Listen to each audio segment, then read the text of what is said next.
For now, test again in 3 days. And we are live. Yep. Boom. Hi, everybody. Hello, Howdy. everyone. Welcome back to DMs After Dark. We have a Amber double feature. I just ran a Dread that some of you stuck around for the full 5.5 hours. God Thank bless you you so for much. doing that. Thank you. You stuck around longer than me. Yes. Well, you You are just dropped mega like an super epic fans. death and left. I had a flight So- to catch. It was too. awesome. I literally had no idea what to do, Sarah. I was like so glad that you came in. I was like, I don't know. I'm gonna die. Gotcha. Thank God for Sarah. That's how you check out in grand style. Absolutely. Welcome back, viewers. And tonight we are going to begin our short series of Crossroads Carnival. Crossroads Carnival is a Magpie ashcan game.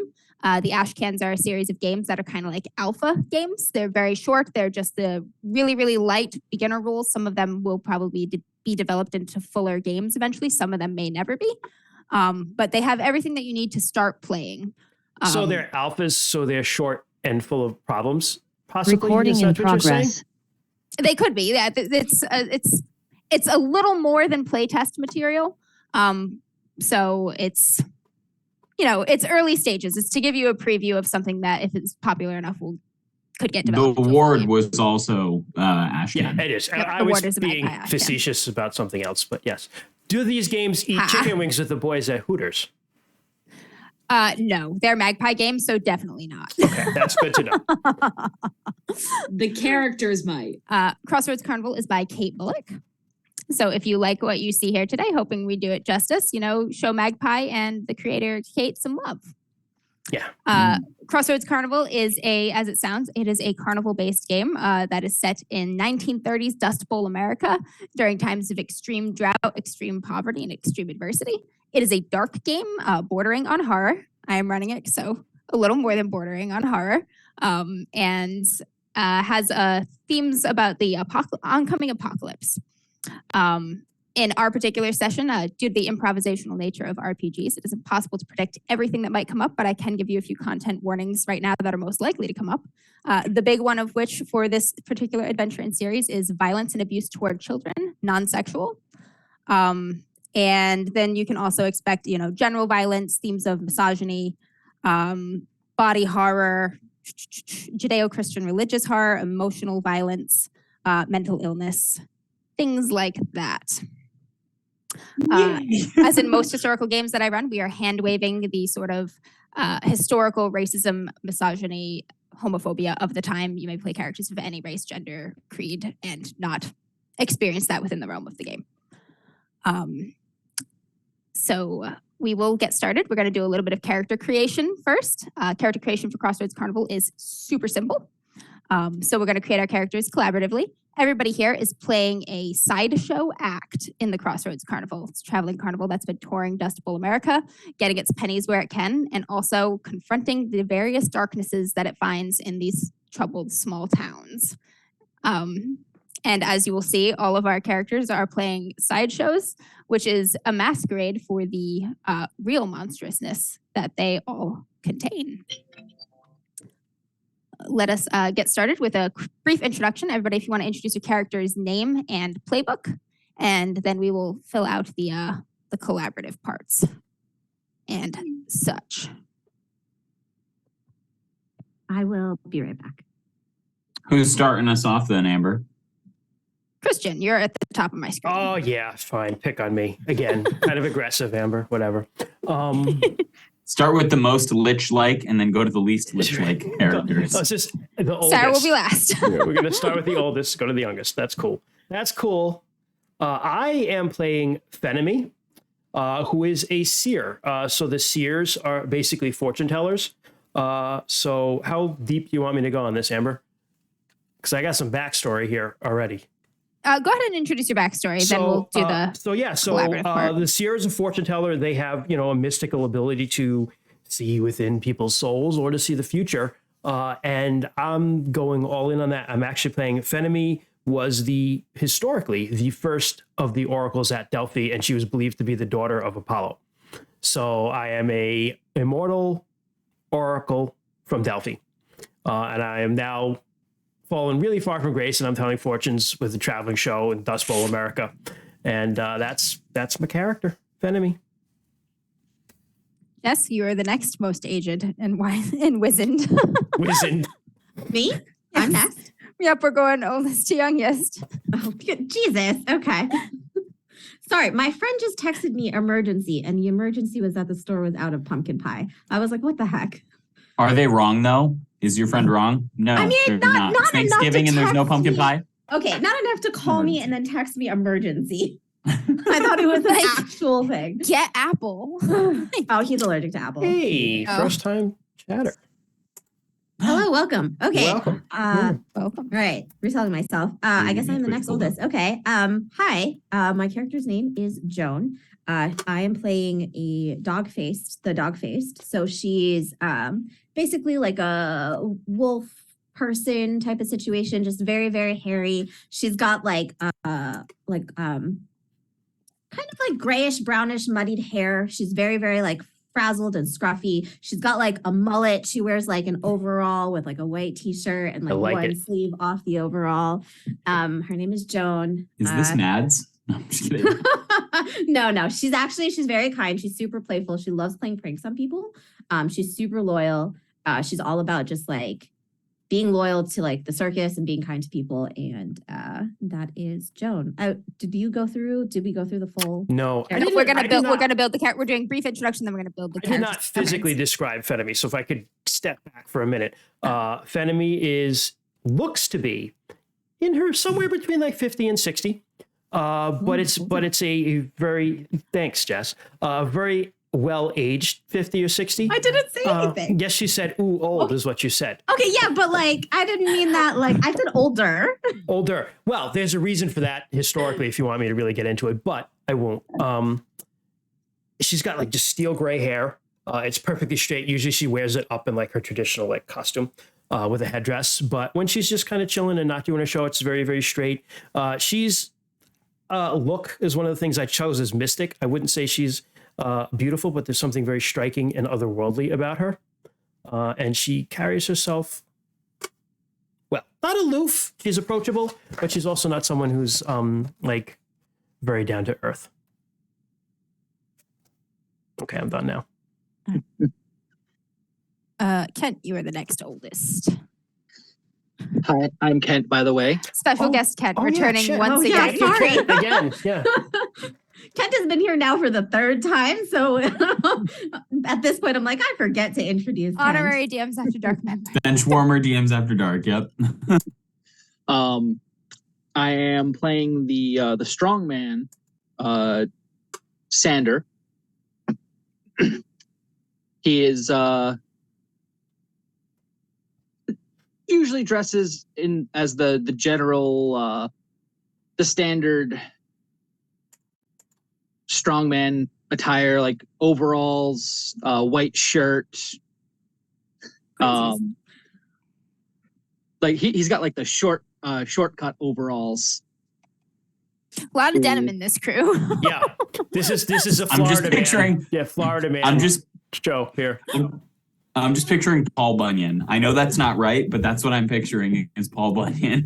Okay, but like I'm also picturing like my clothes are like super baggy, and like Sandor's clothes are just like his white t-shirt is just super small and They're like straining to within an super inch of their tiny. fibers. Yeah, He super also tiny buys overalls. ones that Like, he buys like larges when he really needs the extra large, so he looks like, a little more like Like He when I buys, would like, put a your small- shirts on, Yeah, Amber, and that's rip out his of act. He puts on his sister's clothes and then bursts out of them. them. Yes. Oh, Oddly gosh. specific. Strange that you bring that up. Okay. But he is a very large individual. He does wear if anyone remembers the or knows of the stereotypical just like bodybuilder, like circus strongman outfit. It's usually that.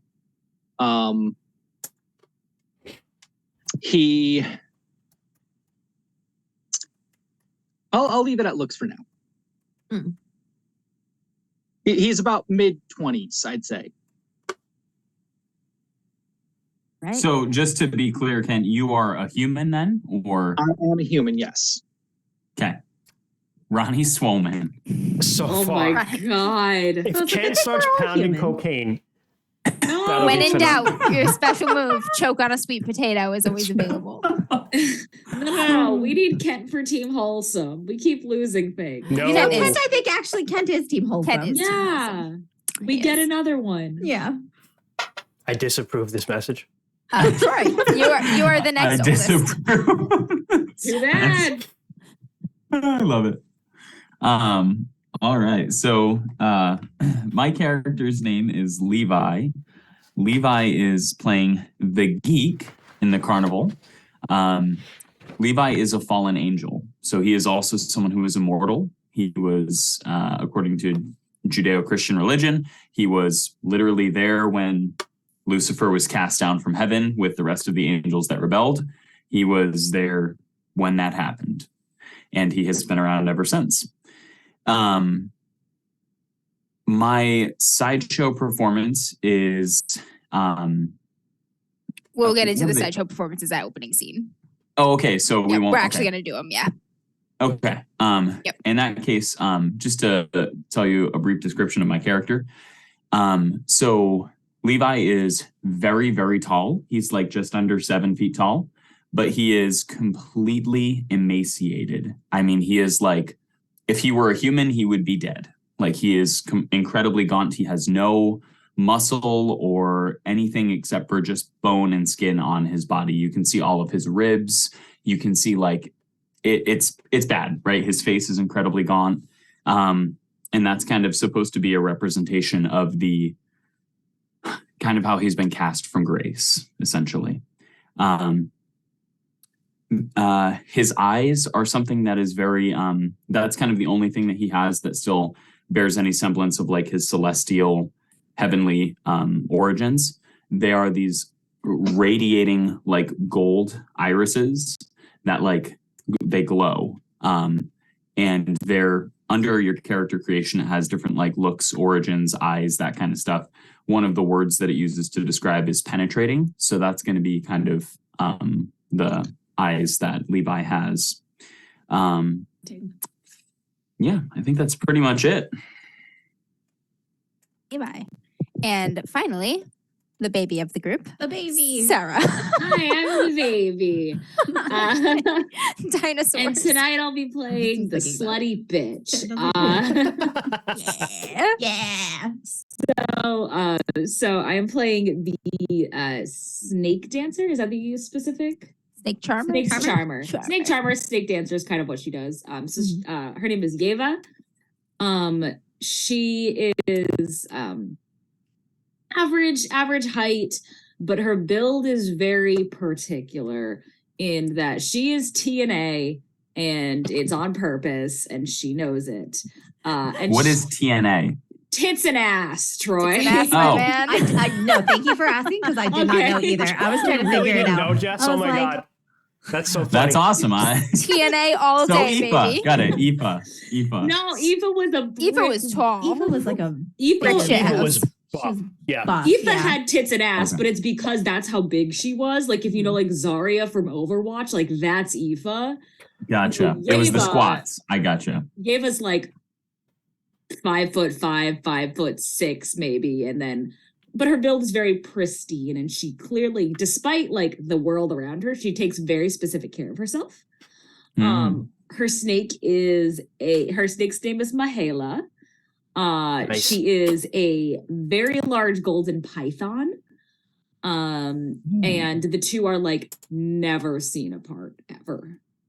Wow. Yeva I like has this. kind of middling length black hair that has a sleigh wave to it. And if you think of any like traditional like belly dancer outfit, she tends to favor those, especially in golds and yellows to match Mahala. All right, fantastic. We got a great crew. Y'all are in for a treat. All right, we'll start with character creation here. Most of you have pretty good conceptual ideas and whatnot. Did you want to go over the actual little origin and looks pieces, even though you've already described, or move on to the next part? Like the pitch card, you mean? Yeah. I guess I didn't. We can go over. We can just kind of pick the description that they offer that we chose to Yeah, represent to our give people an character. idea of That sounds character good. creation. So Crossroads Yeah. Carnival, your sheet comes with some some kind of visual choices for your character and some origin choices, or you can make up your own. You can always choose something else to give you an idea of where to start. And so that's the first step to character creation. If we just want to go down in order again, oldest to youngest, just the words that you chose or created on your own. So first one is name. Sure. So again, Fenemy. I took the mystic as a look. Just chose that right off the thing. Her eyes are ancient because, like me, she's ancient. And origin, I made up my own. She's a demigod. She's a daughter of Apollo. So she is of semi-divine origin. And she's been around a long time in this fortune-telling game. And for my indulgence, I chose opium. All right. Yes, every character has some sort of indulgence or vice. It's a thing that they crave, and it should be darker themed. It is something that they should be actively resisting for one reason or another, but speaks to them. So I'm handing you a knife here, Amber. Yep. So part of I'm skipping ahead a little bit, but my monster within, and just the nature of being a seer is you see things, right? Including things you probably don't want to see. And she's always kind of trying to stay one step ahead of these visions. And sometimes she has to fulfill them, but other times she's trying to prevent them. And I would like to think that because opium is a hallucinogenic, that's a reprieve from her from seeing things that will come to be. She just gets to see some shit that she knows isn't there. Nice. It's interesting. Or it helps even muddle the things that you see, so you're not sure what's going to be and what's not going to be. So something's not faded. So she doesn't have the surety, right? She wants she wants to be. Oh, I like that even better. She wants ambiguity in life that she never has. Yes, I love that. We all know the paradox of the oracle, right? Yep. Does the oracle see it because it's going to happen, or does it happen because the oracle has seen it? Yep, I love that. Donner said something about it. Yep. I love that. Very good. Very good. You can just keep going if you want, because some of these. Go ahead, I'm sorry. Oh, do you want to do each character all the way through? We can do that. I was saying, because some of the pitch card stuff I could answer right away, like, well, how did you end up at the carnival? I would think that this is probably just another one in a long line of these traveling shows she's been a part of. These shows stretch back all the way to history when everything ended at Delphi. She probably just joined one and has traveled the world and done that and been a fortune teller to kings and queens forever. Been a carny for all time. She's a carny from way back. Ever since you left the temple. Ever since I left the temple. Why are you fighting on the side of humanity? That's an interesting one. Probably because she's seen a lot of really, really bad things among the powerful people of the world, especially when she was at the height of her power way, way back. Now, though, she spends a lot of time with common people. And I would say she fights on the side of humanity because she sees the good in common people. The good and It's the the small little folk. it's the little people, really, that she sees, that she likes. Why don't you give into your monstrous nature? Because of the little people. Goes back.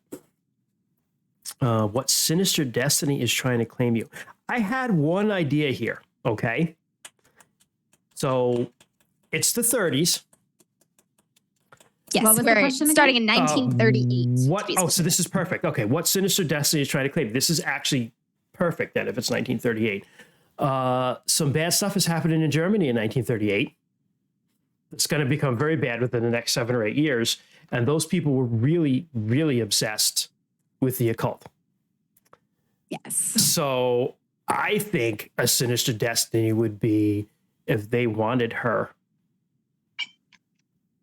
Oh, I like that. Okay. Yeah. You're being headhunted by the worst kind By of the fans. Nazis. Yeah, exactly.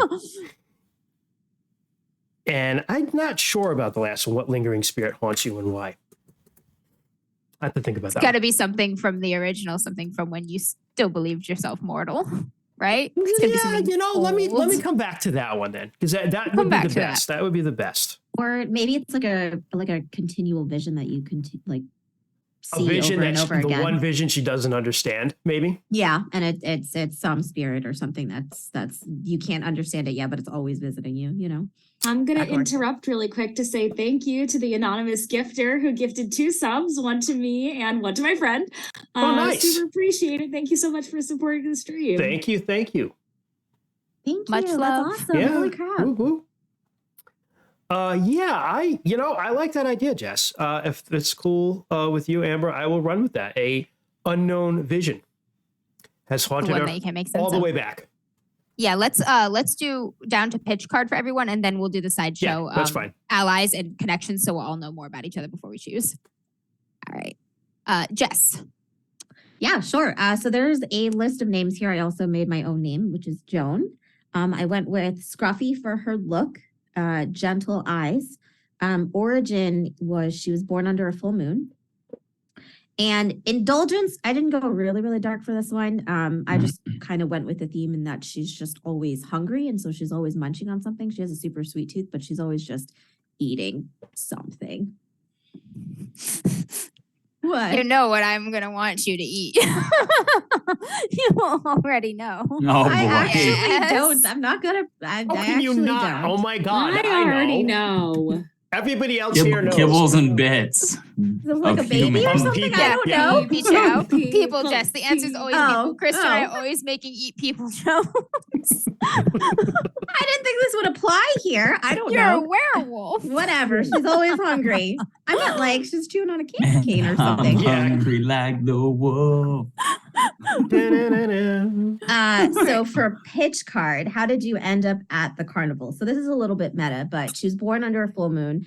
And like the old school dog faced, it was like a genetic, Amber and I kind of talked about this, but it was like a genetic, I don't know what the word is, misnomer or something like that.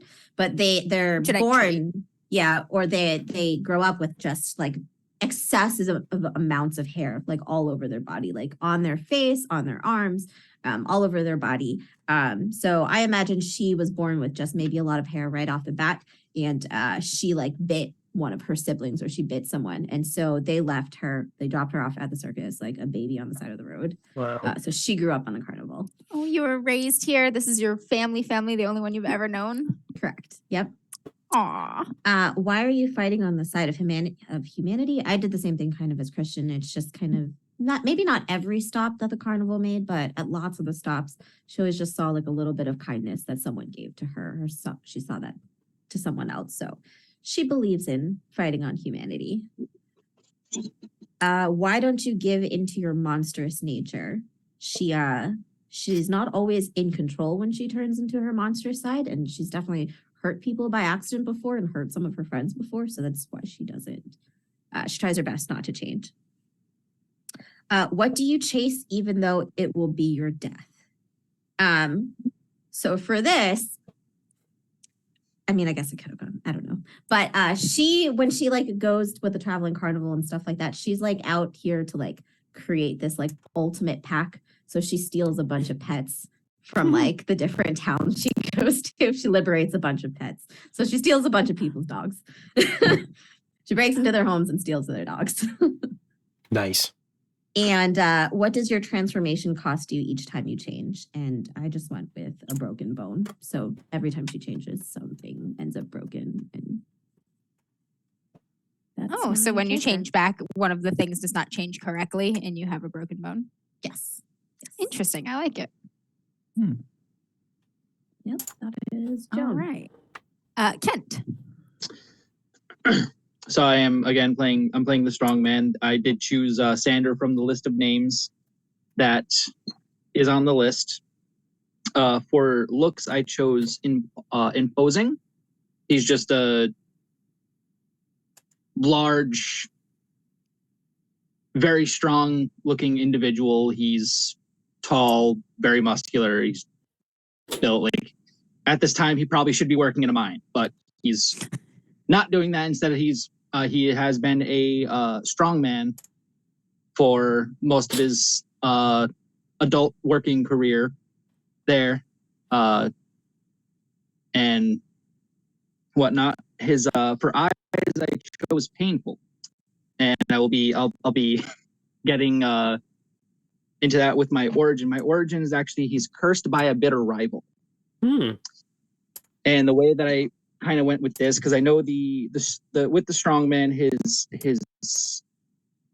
main thing is his first move is the strength of 10 men in a company that is rage.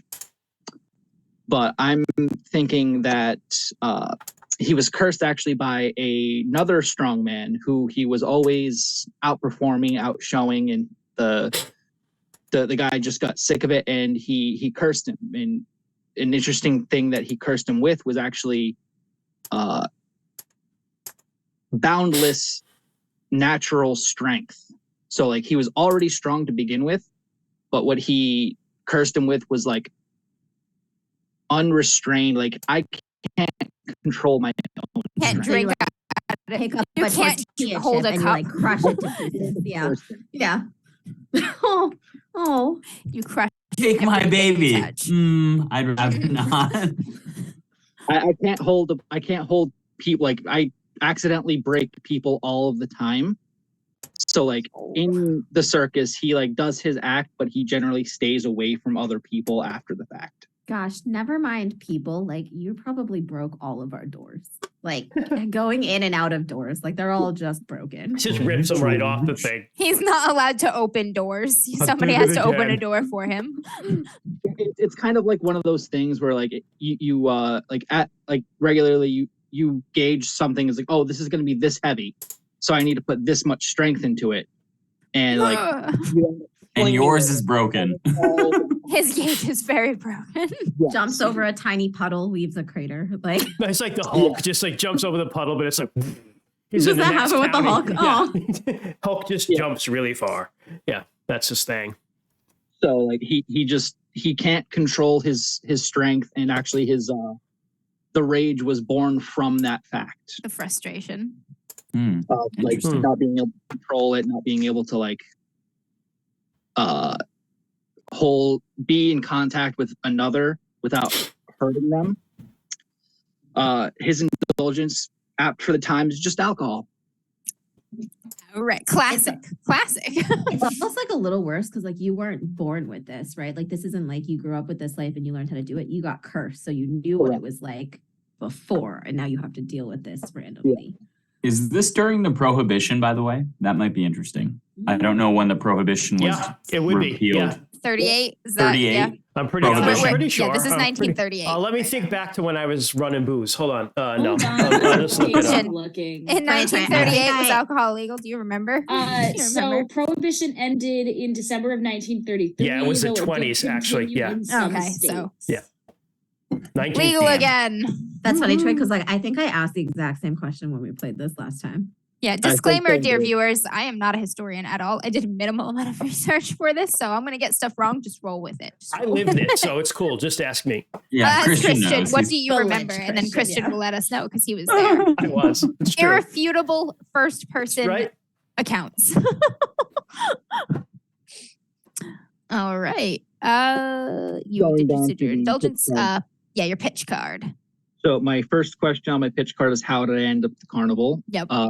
I was already a strong man previously, like I had said. A regular strongman, Mhm. just that much stronger than P.T. Barnum's strongman, Correct. much yeah, to his detriment. correct.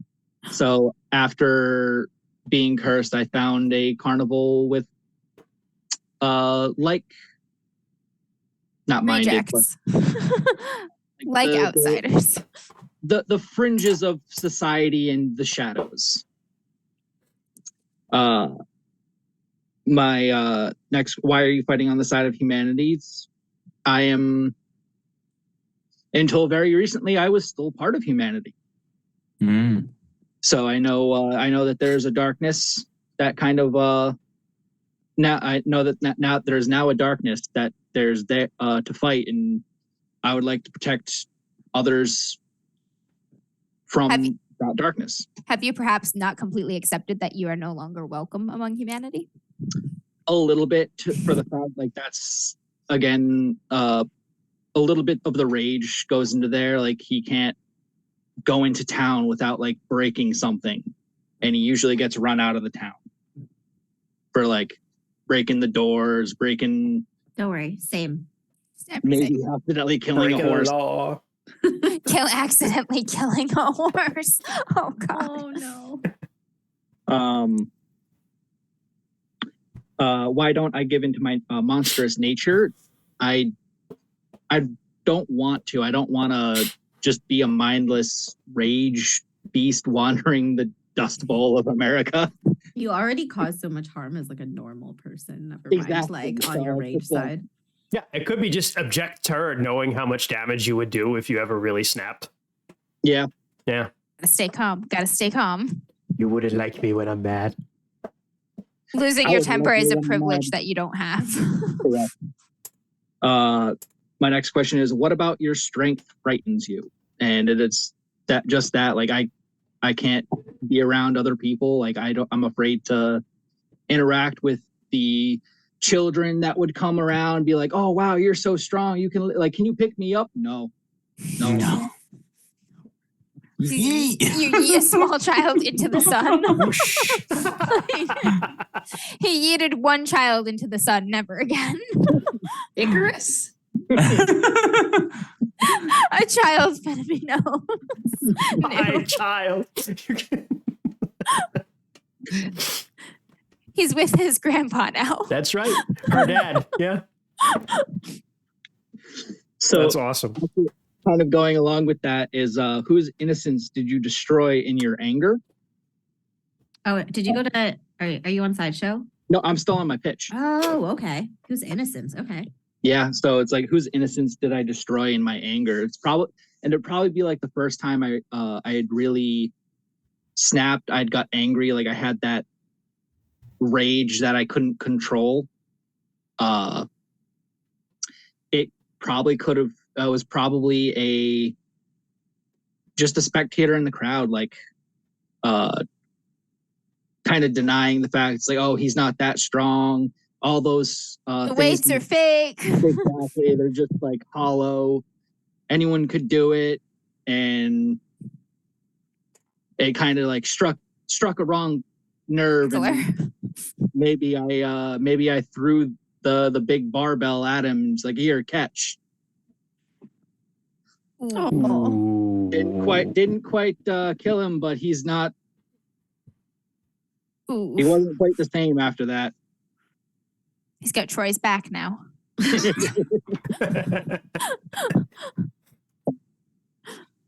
All right, perfect. Jess. Nope. We just did Jess earlier than Ken. Troy. Troy, speaking of your back. Oh, and I just thought of this. Another content warning I should have put at the beginning.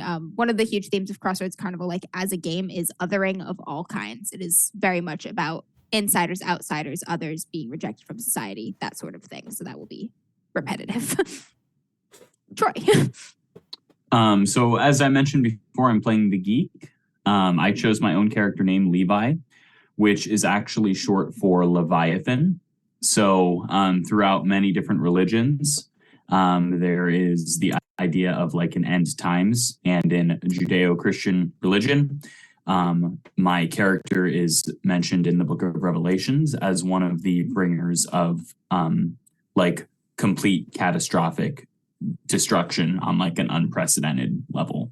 So I am the Leviathan. Like the giant dust bowl and swarms like of I locusts. am the Leviathan of the end times. Like I will bring like destruction to the world. I love So it. that your is fault. something that my character is very much struggling with. My character, it seems like for the most part, at least humanity and everyone that I deal with, they have the ability of free will, and although their destinies have been, thought of, like it is in their hands. Like they get to determine who they are, what they become, what they do. For me, mine is already written in stone. So I struggle with that fact that despite what I do, despite however much good I can possibly do, that the end for me is already ordained. And that's something very much that my character struggles with. So his look is hollow, both literally and figuratively. His eyes are penetrating. His origin, he is a fallen angel. My indulgence, I'm not 100% sure on this one yet. If no one has any better suggestions, or if nothing else comes up during gameplay that might be a better fit, I was thinking of like literal abuse. Like I am a sadomasochist. Like I enjoy people punishing me and hurting me and inflicting like physical, emotional pain on me because it allows me to feel something. Content warning, card. masochism. Yeah, jeez. Yeah. Throw that out there. Things taking dark turns. Pitch card, how did I end up at the carnival? I was waiting at a crossroads for something. Nice. And the carnival rolled on by. Why am I fighting on the side of humanity? I think my character is going to have a very special relationship with children specifically. Obviously, children are mentioned very much in the Bible. And I think children are perceived as being kind of innocent. They haven't developed like malicious intent yet. In the Bible, obviously, it says like, be like children in like your joy and in your innocence and that kind of stuff. So my character has a very special affinity to children. He's also envious of them because, again, they represent everything that is beautiful in the eyes of God. And I represent essentially like a mockery of him. Why don't I give into my monstrous nature? Why haven't you destroyed the world yet? Yeah, I think kind of one of the things I fall back on is the whole preordained thing. Like, I don't have control over anything in this timeline. When it happens, it happens. So for me, I think my character in the meantime, he is trying to take solace, albeit not successfully, but he's trying to take solace in the little good deeds that he can do here and now before he crushes the earth. So, finish what you're saying, Troy. I'm just looking up Leviathan online as we talk. I was going to give you some information if you wanted for a possible indulgence, if you want. Oh, sure. Yeah. What do you got? So Leviathan is associated a lot with water. It was actually a sea serpent in some theology that was killed and given as food to the Hebrews when they were lost in the desert. And it's associated with Leviathan is often an embodiment of chaos, threatening to eat the damned after their life. And also it is associated with the deadly sin of envy. So envy, 100%. More reason envy. to have an interesting relationship with the snake. Yeah, totally. 100% envy. 100% envy, obviously, because I'm envious of literally all of humanity envy, who has a chance. So you can have an indulgence of envy. This is just like making shit up here. But what if you just like were a kleptomaniac? What if you just like stole little things from people? You're like, I like that. Watch, I'm going to steal it. It's just envy. I also have it's a the really idea little petty thing, and you're just like stealing all this stuff. Like, go on. I also had an idea. Perhaps you crave people's darkest confessions. You want to hear about the worst thing they've ever done or desire. You can't not want to hear about it. Yeah. To know if they're sinners. Yeah. I also really like the pain thing. I also imagined not pain upon themselves, but I also imagined like I don't know, like crushing bugs and stuff. Honestly, like that. the other thing that I was thinking, but decided against because I think it might be a little bit too on one side is like a necrophiliac, but I think that might be a little too intense. Yeah. So that's a little bit much. Yeah. We do a lot of corpse eating at DMs After Dark, not so much corpse fucking. I think Also, I'll stick with the pain thing for now, but I'm definitely a very envious person, specifically of humanity, because I'm immortal. I have all of these gifts and these abilities and incredible strength and power and knowledge and all of these things, but none of it matters because I don't have salvation. I lost that. And as far as I know, I'm destined to never have it again. I think the pain one is very fitting. Yeah. It works. Yeah. So I think it's going to be that. And then, so it says, what comfort do you seek in drink and debauchery? I don't think I'm going to be much of a drinker. But like I said, the masochism, just seeking comfort in pain and physical pain and emotional pain. I don't know what comfort I seek in that. Perhaps helping other people fulfill their unspeakable desires. Maybe that grants me some comfort. And then the last one is, what promise do I always make and never keep? I think I picture Levi saying this a lot to children, like if they're like sad or like if a kid is lost or crying or something like that. I think kind of his go-to phrase is always it's going to be okay. And it's not going to be okay. God dang. That's Levi. All right. Sarah, Yeah, follow that one act. One last thing. a little quick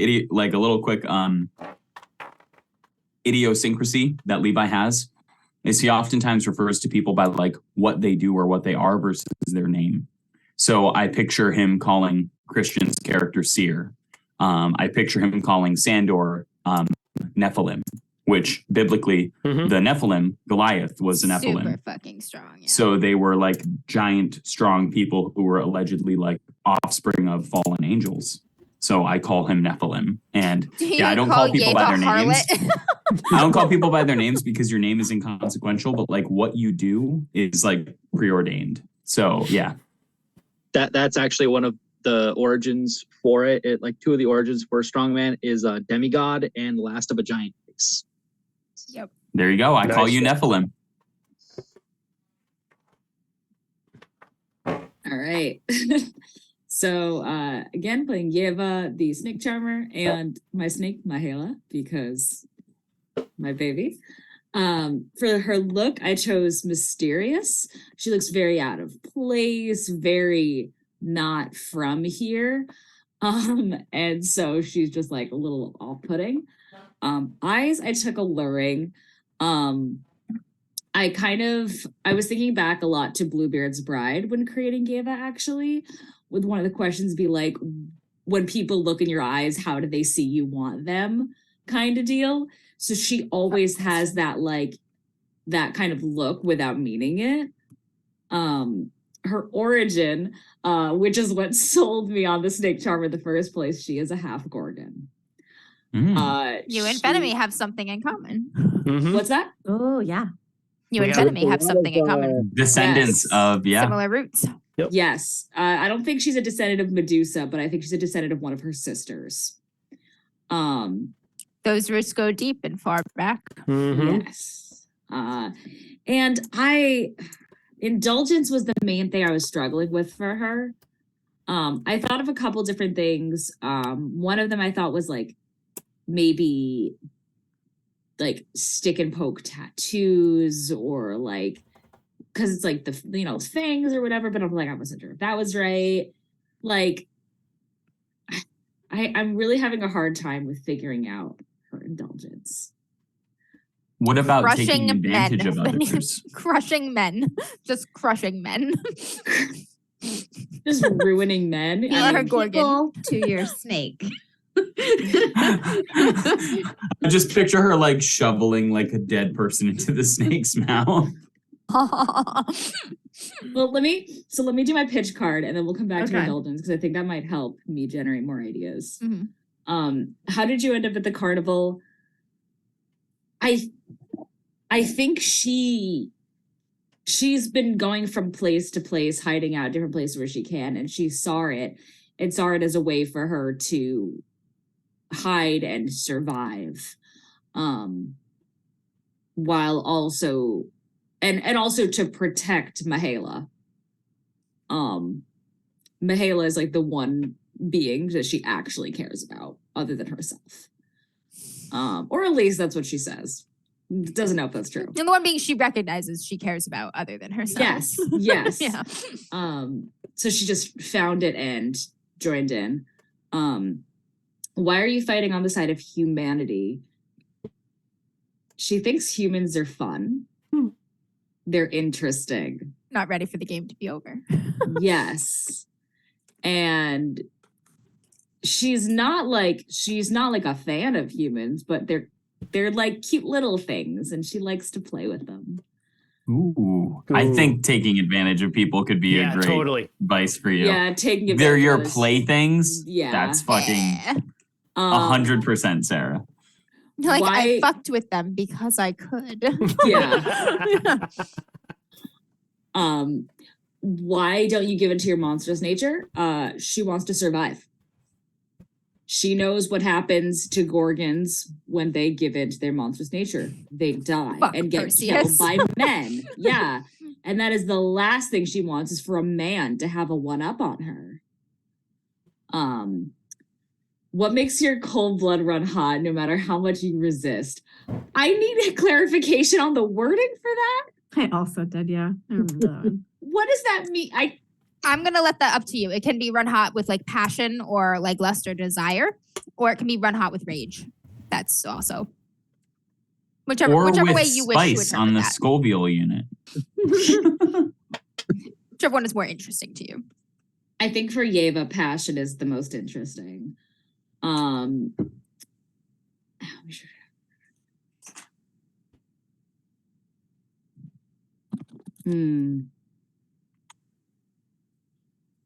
Pick one of the players. Do it. That wolf girl, she's hilarious. What was that, Ken? Shouldn't that be a part of the sideshow ally? That's what I thought yours was too, but it can work. No matter how much you resist.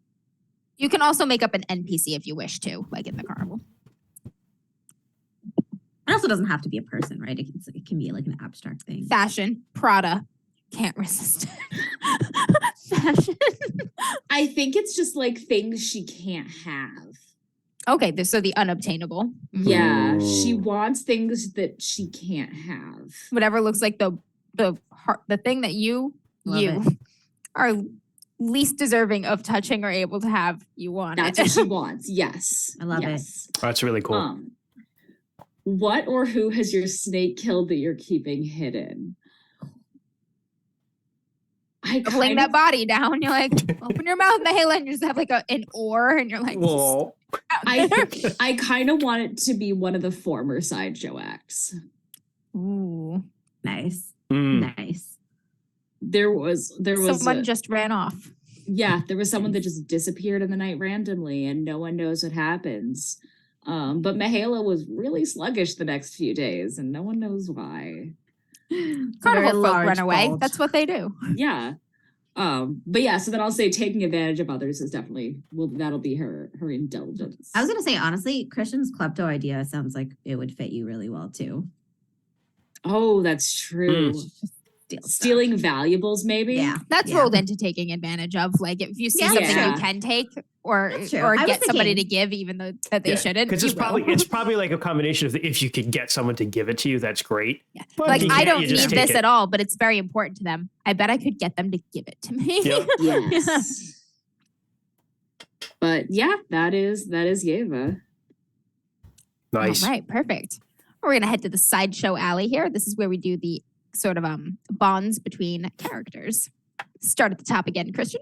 So I have 3 questions. Number 1, whose future are you always trying to keep one step ahead of, and why don't you tell them? If it's right with Ken, I'm going to say Sandor, because Sandor is kind of epitomizes that like good side of humanity in a lot of ways that that Fenemy is fighting to protect. She would know he's cursed just by looking at him, and she's trying to stop him from like this awful fate that she sees coming his way. Okay. I love also the idea of just like you predicting everything, and like Sandor's like accidentally going to step on a dog, and you're like, no. And you're like, oh, he needs to get through this door. Yeah. Just kind of like walking in front of him all the time.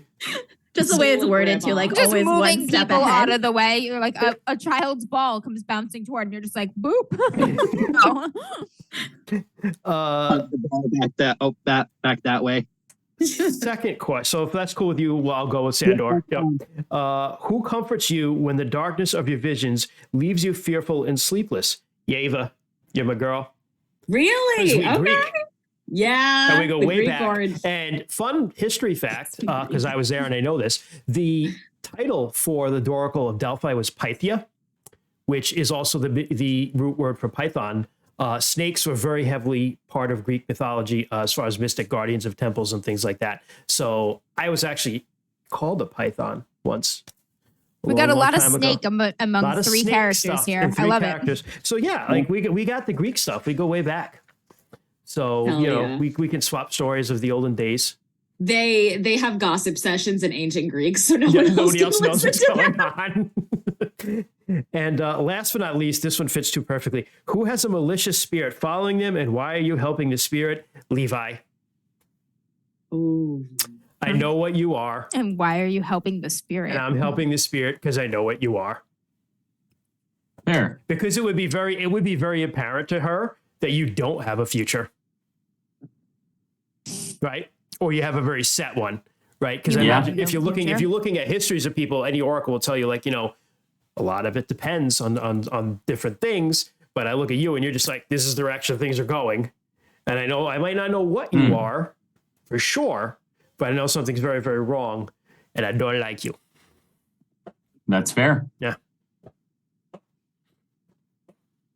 I like that. That's good, Christian. Thank you.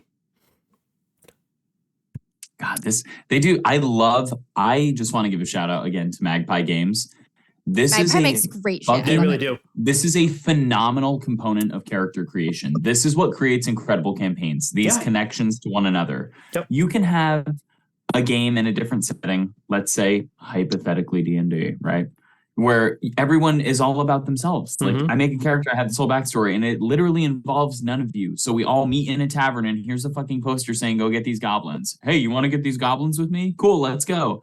Fuck that. This is super hard for a it's DM at. to keep everyone This relevant. is fucking where it's at, guys. Yep. Magpie, you rock. I love you. This is the third Magpie Sorry. game we've done by my count on stream. I think we've done So more. good. So We've good. done more Bluebeard, before. The Ward, Avatar. Right. Avatar. Troy and I were Avatar's a trying to think of Magpie the other one. game. Yeah, Avatar. I was like, I think I'm we've sorry done a for that, lot. by the way. Oh, no. Rainy, you in chat, I'm hear that? not. fucker? I'm not sorry. I have nothing to be sorry about. I apologize for nothing. Great. I'm sorry to Magpie, not to Rainy. Oh, no. Rainy. Love you, buddy. This is Christian's recorded response. Ready? That was great. That was great. All right. I think I'm next. So my first question is, who here do you hunt, crave, and want to taste more than anything in the world? And I'm between two people. I'm not exactly sure yet. I'm between Yeva because she's got this like She's alluring hot. nature to her. Yeah. I'm also kind of thinking Levi though, because he's like so otherworldly. I have no idea what that would taste like. He's But all bones. he's got, yeah, that's true too. But dogs But I like also am bones. still alive. I can't die. Like, that's the thing. Maybe you just No. haven't tried hard enough. Listen, I try. You'll see. I try. Yeah, you know what? I'm gonna go with Levi. I'm gonna go with Levi just because otherworldly all bones. And if he can't die, I don't know. That's just Especially like as your character seems kind of lighter too. You're like fun and friendly and loving with the family, and he's like dark. not that. Nah. You know? Like I must pull him in and heal him. I mean, I don't think that falls under who here do you hunt, crave, and want to taste more than anything in the world. Sexual healing. Sexual healing. Everything I'm saying is taken in a different turn. No, it's not you, Jess. It's written that way. That is written that way. Really? Yeah, that's totally Yes. written that way, Jess. Oh, then maybe Just like I the blood run hot, like you can't interpret that as anger, but you know how it was written. Like thematically. Oh, maybe I should go with you about that. Dogs That's do fine. I will hump leave things a this- lot. I will go with Levi. Dogs do hump things a lot. Let me hump this immortal sack of bones. Where's my fucking clip it notepad? God damn it. Ken, I know you're team wholesome, but just understand you're still outnumbered. You're always outnumbered. It's fine. No matter We are how many Legion. Team Wholesome are on here. We There's are- 2 chaos players and 3 wholesome players right now. We are Legion. There are, well, I'm but not the a are player, name is but chaos. Exactly. I have even more power Right. now. All right. So my second question is, who is part of your pack and how did they earn your loyalty? And I'm going to probably go with Sandor for who is part of my pack. Just because like we both kind of have that monster within, right? That we're trying to kind of keep control of. And how did they earn your loyalty? I think they kind of just look out for each other, right? So maybe Sandor kind of helped keep Joan in check when the last time she turned, or a couple times she's turned before. Maybe not by picking her up, but by doing To your something. rage. Or maybe you could have, maybe she's pretty more indestructible, so you could crush her when she. Yeah, maybe like it's That's like, true. When she transforms, she's incredibly hard to destroy. Yeah. Yeah, so it's more of like I keep you contained to an area instead of you rampaging about. Yeah. Oh, Kent, maybe we could cuddle when she's in wolf form. Gentleness. That's one of the things. That's actually a thing on your character sheet. How to tame the monster within, right? Or how to regain control. It's on Sandor's too. He doesn't regain control until he's shown gentleness. Yep. Oh, mine is you regain control when you feel safe within the embrace of a trusted friend. So kind of similar, yeah. Mm-hmm. I like that. You complement each other. Wow. Wholesome. It's wholesome. Yeah. Remember, you're playing a good person this time, Christian. I am going to be good. I personally am not good, but my character's going to be. Yeah. Fair. And the last one I have is who threatens the safety of the carnival and how do you plan to stop them? I got a lot of options here. Levi's literally bringing about the apocalypse. Fenemy being hunted by Not that Nazis. you know that. Not that you know that. True. Fenemy's being hunted by Nazis. Yeva's just Technically walking not her trouble. fault. Look at us all being like, however. Oh, no. Yeva's a bad person. I'm not defending her. Yeah. Yeah. Yeva draws too much attention. Maybe Yeva draws too much attention to the carnival and the freaks, where that you should really be hanging low. You know. I mean, I steal wolves from or wolves. I steal dogs and pets from town. I don't know. Yeah, but you don't get caught. She does it on purpose. She doesn't steal things. She says, "You're gonna give this to me," and then they regret it. That's why she takes it. It's fair. I like it. I'll do Yeva. And how do I plan to stop them? Oh gosh.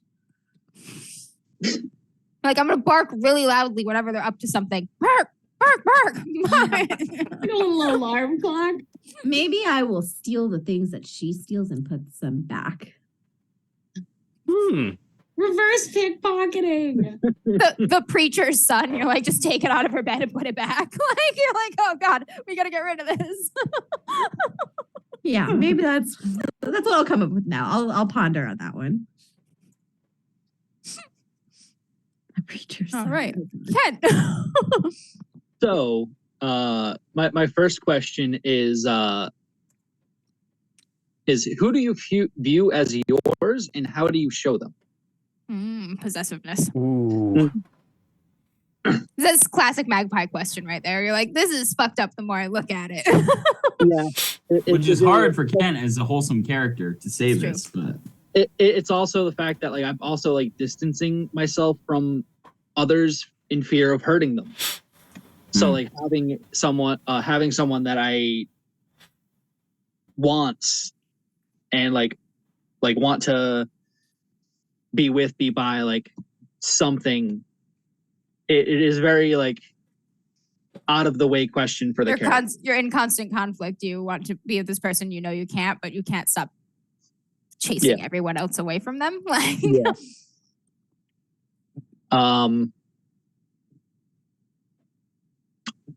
And I think I might go with Joan with this one, just because it's already a very close connection to it. And it's I show them when they transform, when she transforms, I help contain. And that is very sad, because the only version of her you can be with is the only version of her she's not allowed to be. oh my God, fuck. Yeah. Jesus. Wow. It's so tragic. I love it. Yeah. Magpie. I was looking at this character sheet and I was like, I could play a character that I normally play, who's just who's a strong Ken, you should have gone with Stelios Kantos. More Greek. But and I was just wait, this is Amber. I'm gonna throw her a lot of bones here, and I'm going fairly dark with this character. We'll destroy you all. I did not go dark at all.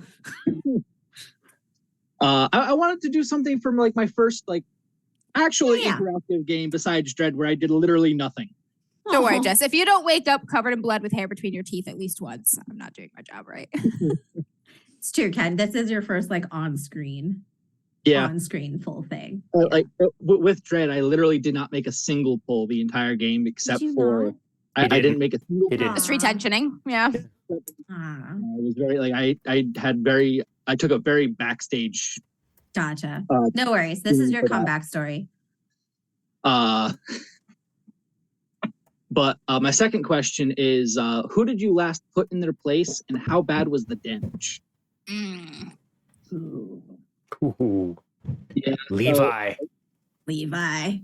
Levi got an ass kicking. Levi because he, Probably liked it. Probably did. He probably started it just to get an ass kicking. it probably was like one of our first interactions where you are very child centric. You are just like, it's like, oh, indulge the children are all good, and I'm trying to distance myself from them as far as I can because I know I'm going to hurt them. What would you think about me maybe intervening when you possibly hurt a child and then you like kicked the shit out of me?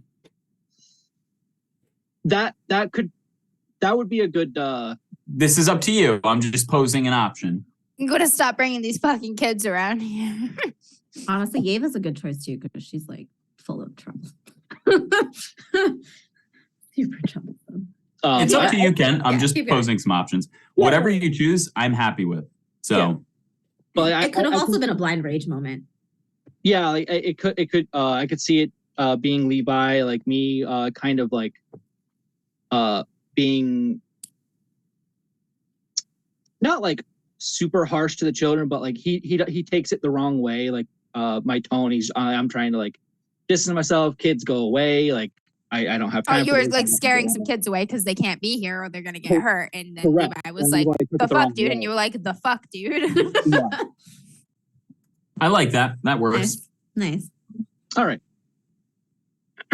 And my last question is, who is a friend you believe would never betray you?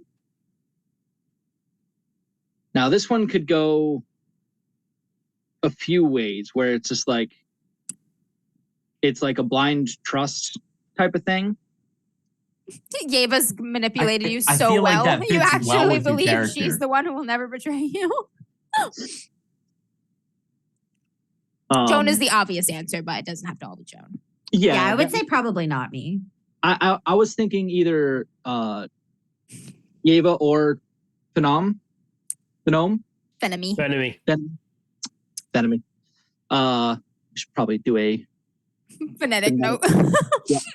I had to do that with a couple of my characters. I made the name and I was like, wait, crap, how do I pronounce this again? Just because how it's with Fenemy, it's you're always seeming to help me. You're always there, like Moving shit out of the way.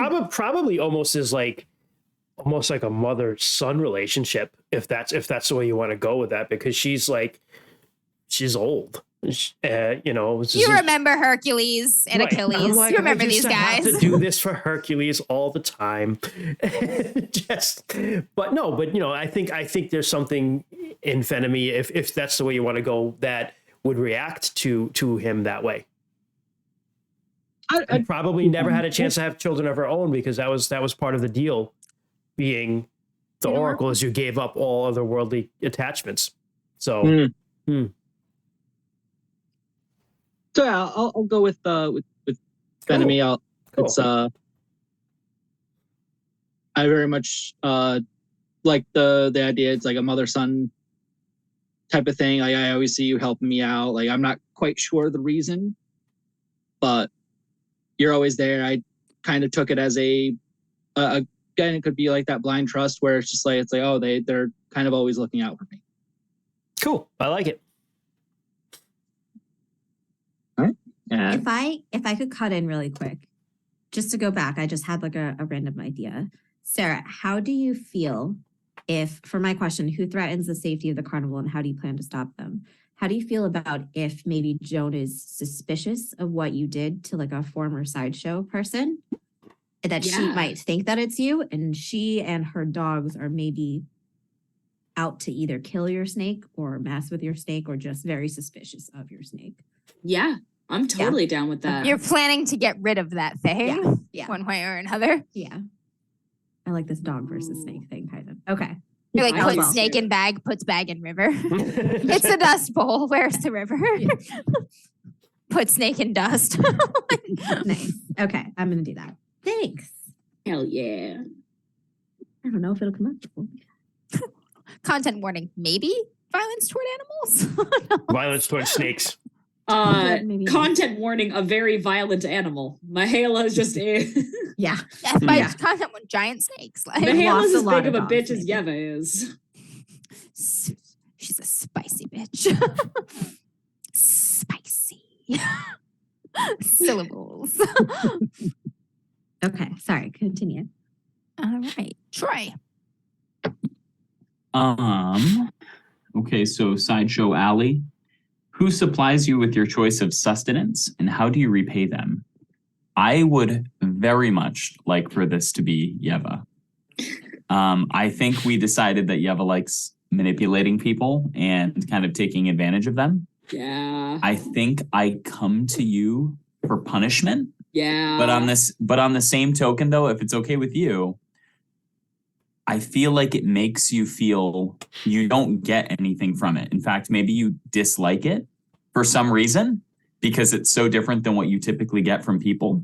Like I am seeking for you to inflict pain on me. Yeah, they're not supposed to know. Yeah. That's Yeah. the whole point. They're not yeah. supposed to know. They're not supposed to like it. Like maybe it makes you feel like dirty or like unclean or sullied or something Used. like that.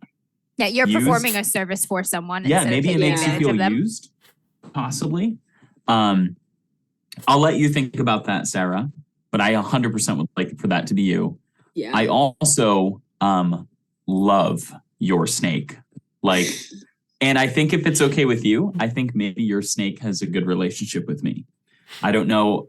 This is maybe canon, Amber. I don't know if this exists in your setting, but like I know in other games and such, and in other like contexts, like angels are able to speak in tongues, so they speak to all beings. Perhaps I can communicate You with. can communicate with with the the snake snake. if Sarah's Yeah. cool with that too. Oh, totally.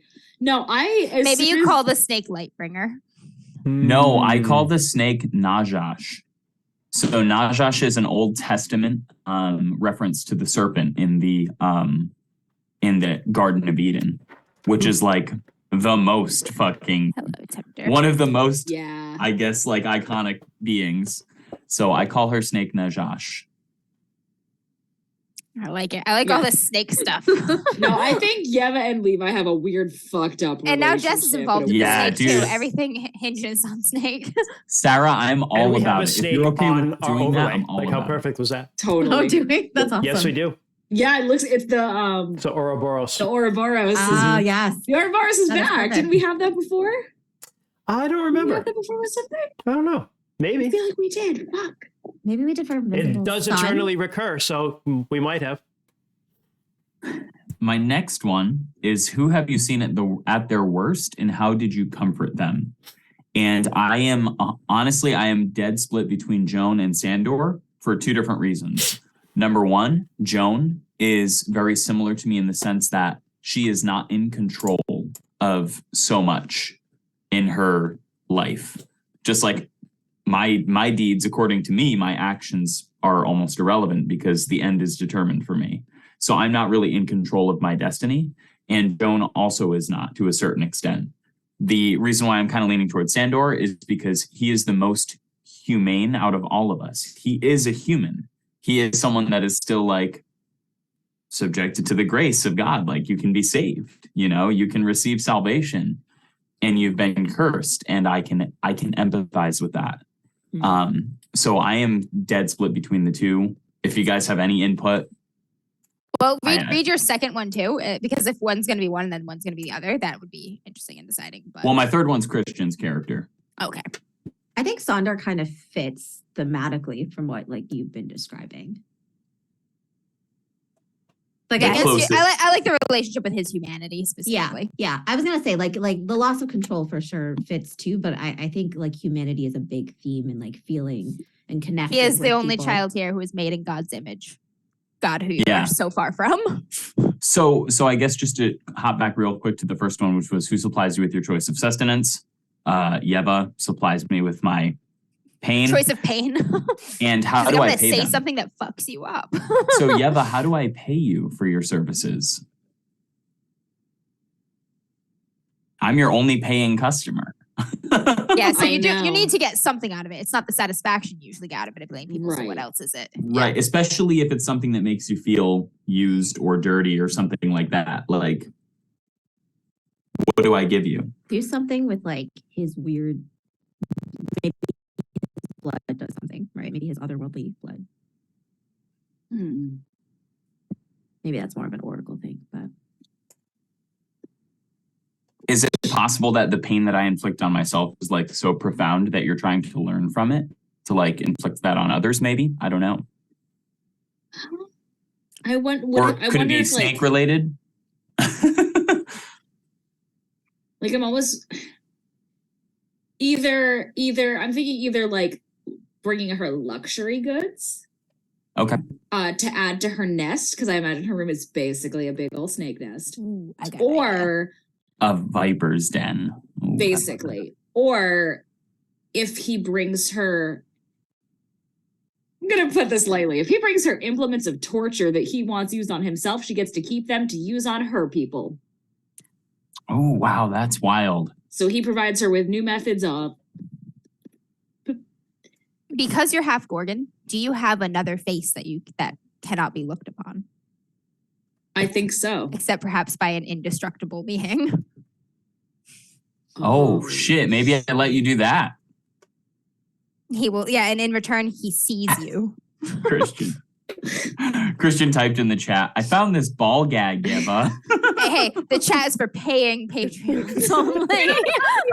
Patrons. That's a Not yet. sample. That's a Not teaser. yet. Sorry.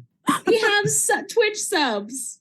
Oh, it's gonna sound really bad coming out of my mouth for the next Twitch couple subs. weeks. Hey, ooh, dirty subs.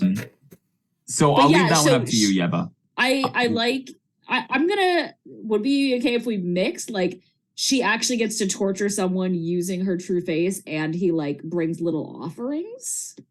Sure.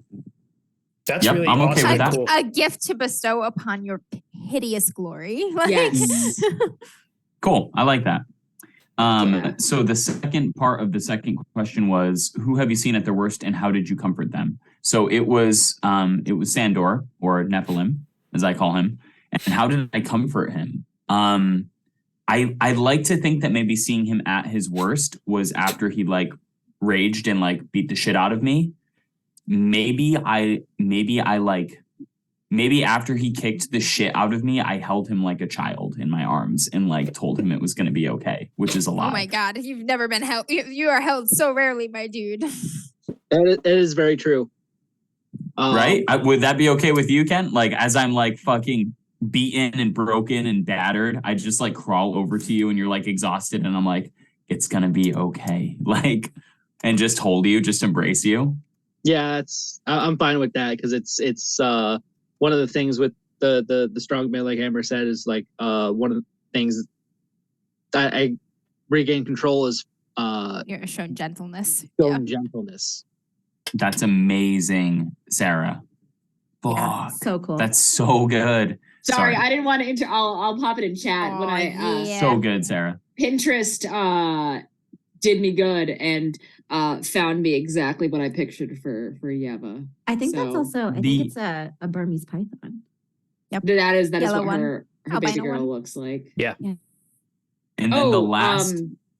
Also, sorry, Amber and Kent just switched places on. Oh, no. stream. That they did. I can fix that. Hold on a second. Cool. Just playing Kent is techie. the mistress of ceremony. Congrats! I'm not prepared for this at all. I am not prepared. The last question I have under Sideshow Alley is, who did you see at their best and how did you tear them down? And that is 100% Christian's character. Benome? Benemy? Yep. Benemy. Benemy. Benemy. Like a nenemy, Who I but call- fenemy. Fenemy can't is I do actually this? the only character that I call different Oh. names all the time. I refer Christian, to the her whole as stream is- Oracle. No, I know. I can't Steer, find Sage. Amber's like thing now. That's the Nice. problem. Okay. Like I can move Kent around. Like there he is. Boom. Right. That's cool. Well, let's see. Oh, I wait. cannot be contained. Oh, Amber I ended know up with why. a- I figured out what it is. Okay. I think I figured out So what it is. Christian's character is the only character that I refer to as different names. So I call Christian Oracle, Seer, Sage, Fortune Teller, Witch. mystic, Soothsayer. An interesting one Soothsayer. also would be Pythia. Pythia. Python, Pythia. Yeah. So there's some most snake stuff for you. So I call you by all of these different names. But it Not says, put who did enough I see snakes at in their this best? adventure. Who did There's I still see at their time. best and how did I tear them down? So I would imagine shortly after I joined the circus, I got to kind of know the who's who. And like, obviously we have a fucking fortune teller here. We have someone who predicts the future. And I think maybe I sat down with Christian's character and we had this very intense but brief moment of exchange where he was kind of trying to tell my fortune and I explained to him that like, you know, you are a teller of fortunes, but I have met the author of these fortunes. You simply tell a tale from someone who wrote them. Like I met the writer, I met the creator of these tales. I was there with him in his halls, in his presence. And she would say to you that she literally was born from him because we have differing theology here. And Sure. interestingly, if I know, I don't know if this is correct or not. I think it might be, but Apollo is associated with light and the sun, obviously is the god of the sun. And Feeling yep. and reason also. also, yeah. But later on, as with the Christianity, took hold, I think he might have also been associated with Lucifer.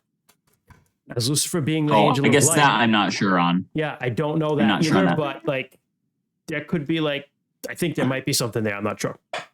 I would also imagine in Amber, this you might be able to shed some light on this. I know that this is a somewhat Christmas related thing. And I know that at least personally, we are most oriented with like Judeo-Christianity. I would imagine my character he probably is familiar with all of the different like Versions of Christmas. versions of deity.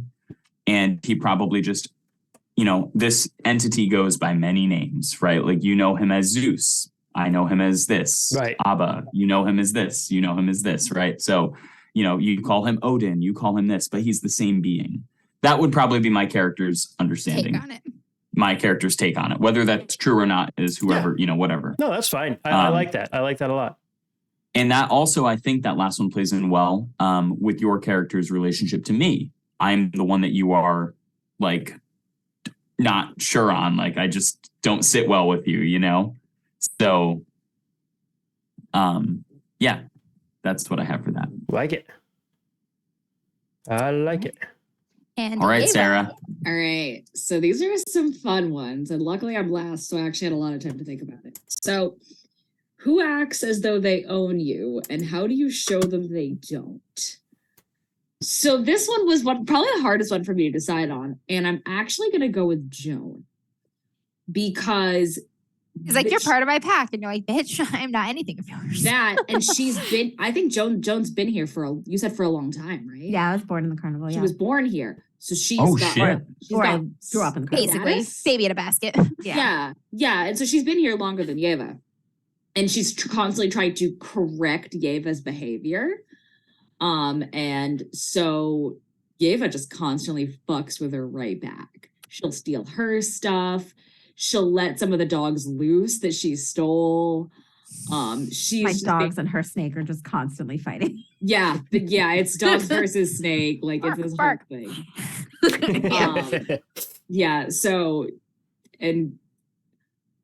Yeva will just constantly try and like undermine her shit, take her stuff, just be like, I like I it. am not yours. Fuck like off. This one hurts me, Sarah, as a person, because I never normally play a bitch, but I am playing a full bitch. So who tastes like fear and how do you frighten them deliberately? And it's Sandor. Yeah. Yeah. That's a great one. You're Because- terrified of yourself and everything around you, my dude. And great. Yeva is small and delicate and pretty and fragile, and she likes fucking with men. Perfect. And he is practically the closest thing they have to a human man. And so He's the manliest of men, the strongman archetype, he's the actually. manliest of men. And so she's just like, I am here to ruin your day. But she'll get like a little too close, or she'll like flirt and just be an asshole. Putting a hand on his arm and laughing. just to get that fix when they're on the road of messing with men. Yeah. And It's good then shit. who do you turn to when you need to feel loved, and how do you pay them? I think it's Fenemy for this, right? Mm-hmm. Yeah. Family. I know how you pay me too. What? Opium. Oh, she's like her dealer? Feed Because me you can my get anything shit, you want by yo. batting your Yeah. eyelashes. Yeah. Yeva steals opium for Fenemy. Yeah. Because they come from the same world. Like, Mhm. and even though they come from very different places, she's the only one that she's like, oh, you understand me in a weird, fucked up way. Yeah, in her own way, Fenemy has spent a lot of time telling men what they want to hear. Yeah. Yeah.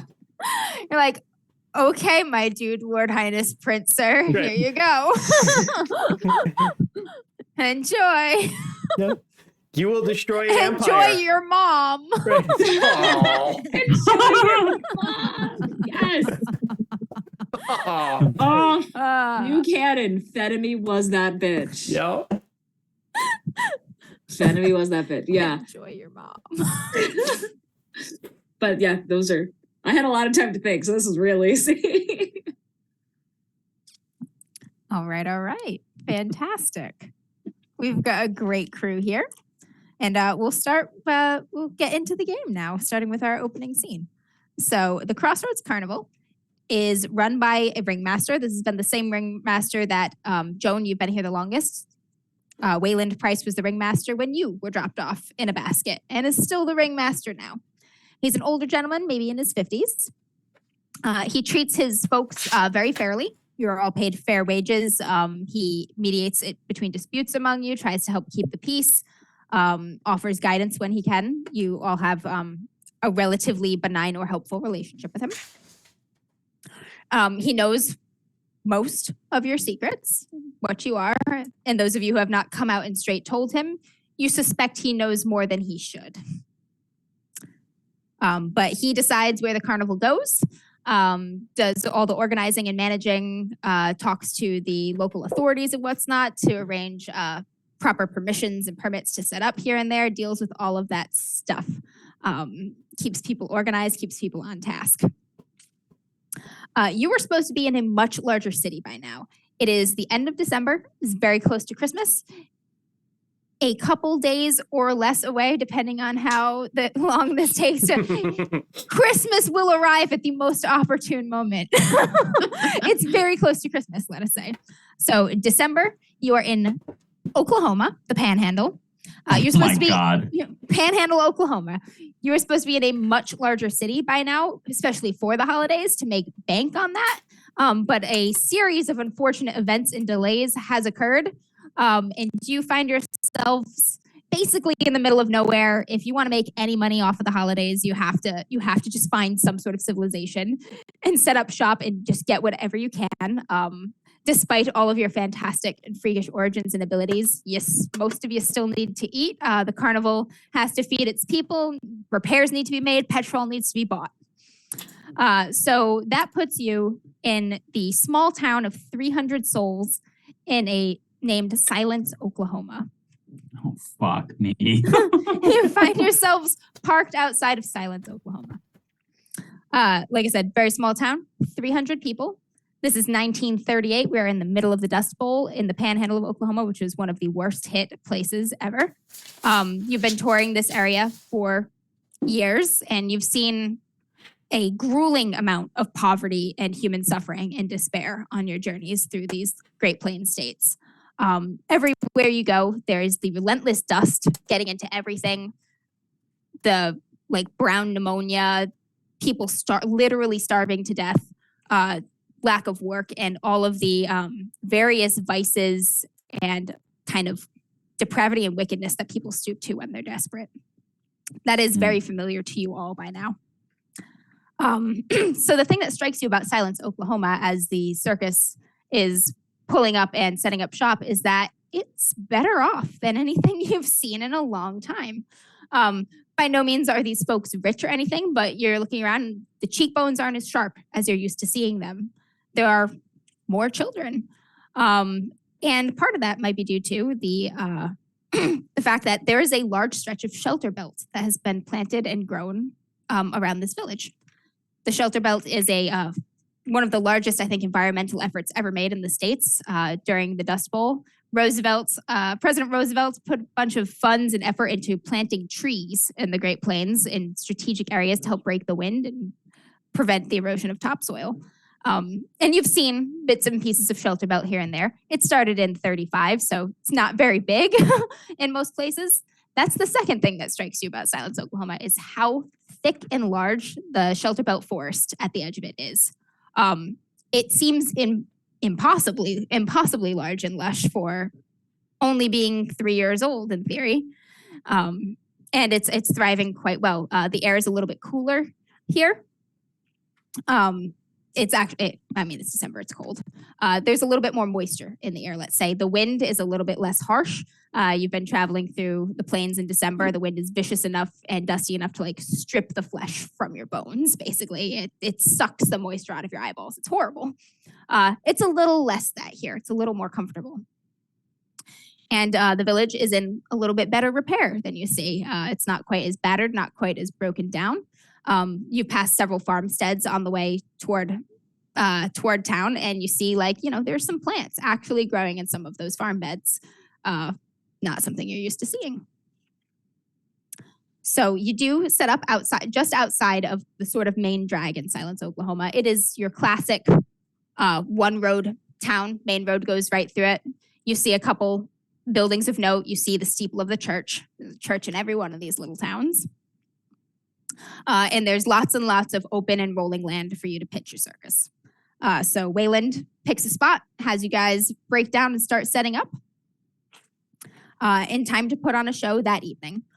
Wayland himself goes into town to speak with, the people in charge, make sure they're aware that, you've brought entertainment for the people here, especially around the holidays. It's sure to be a joyous event. There'll be things for all ages, the whole pitch.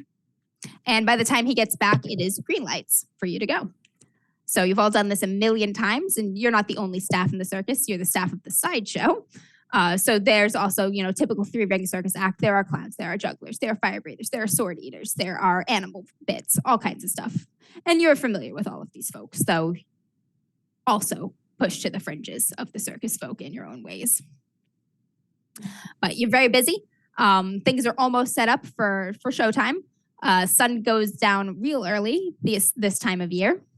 So the music is starting. The smells of the different foods and popcorns and candy floss that are served at the carnival are taking hold in the air, and you are getting ready to put on your shows for the first arriving customers.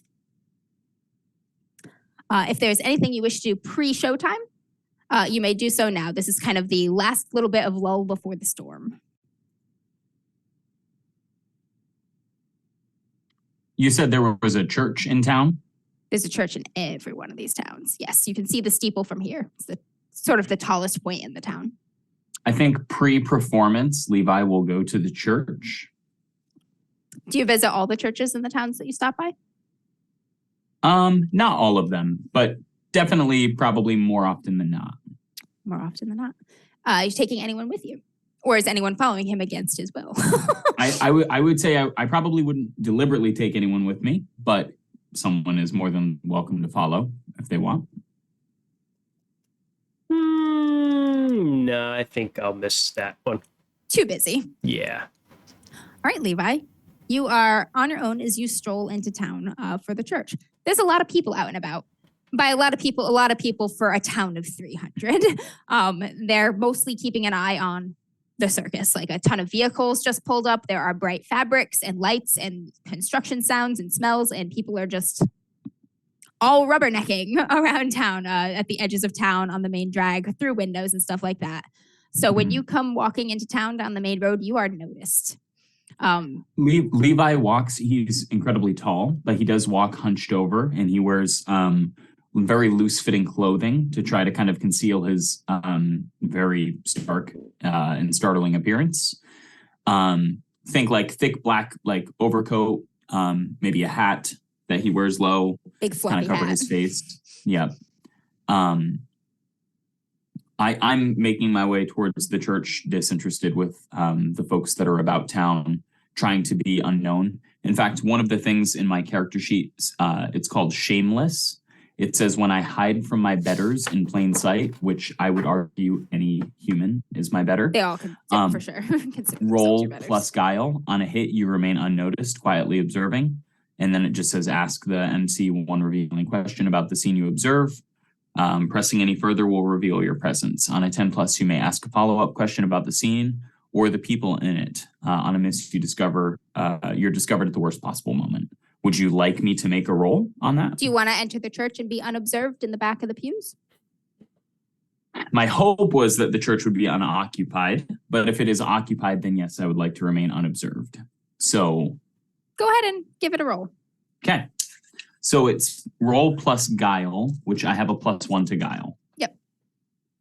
Did everyone I add guess- their extra bonus one? Your sheet is basically filled out for you. It tells you what your stats are, and you get one free one choice. Everybody do that if you haven't. Okay. I will add, I guess my total then is 8. So 8. Okay, so that's a weak hit, basically. mhm. Let me see here. The geek weak hit. Shameless. So on a hit, I remain unnoticed, observing quietly.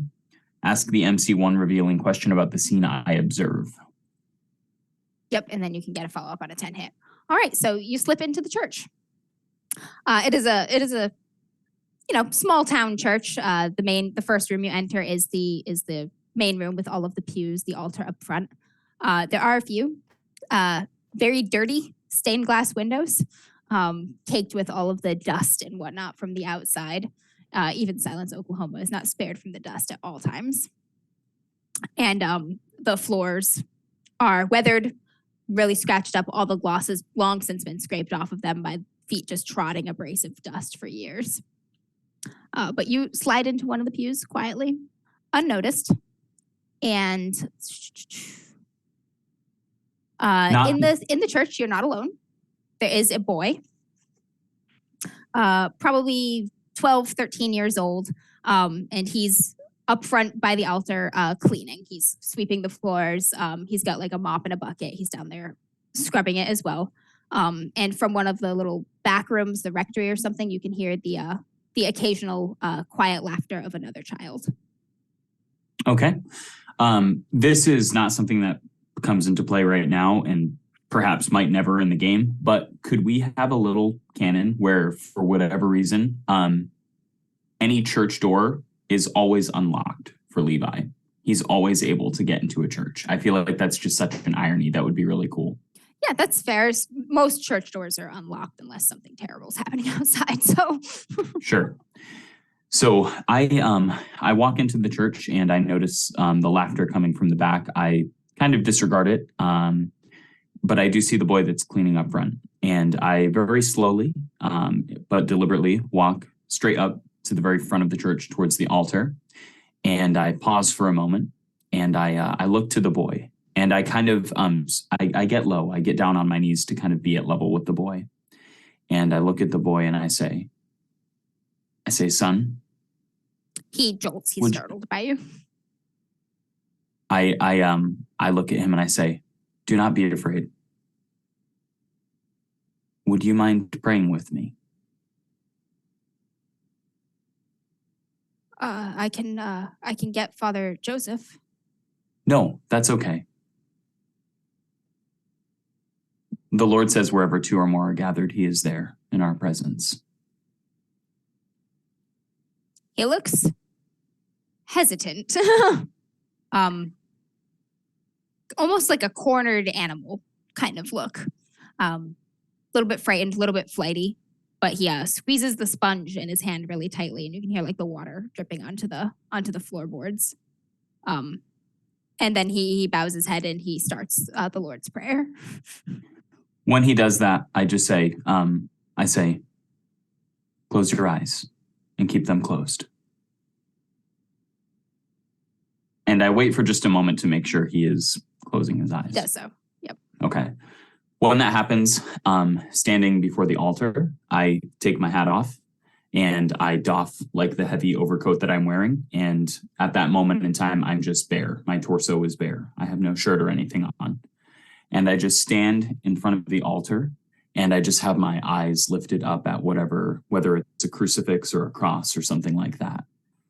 And I start speaking in words that no one would be familiar with. And I cry out. At the end, I repeat, I say Abba, and I keep saying that. And my penetrating eyes that glow, it gets just a little bit brighter for just a moment. And then as the boy is finishing the Lord's Prayer, I quietly put my overcoat back on. I place the hat back upon my head.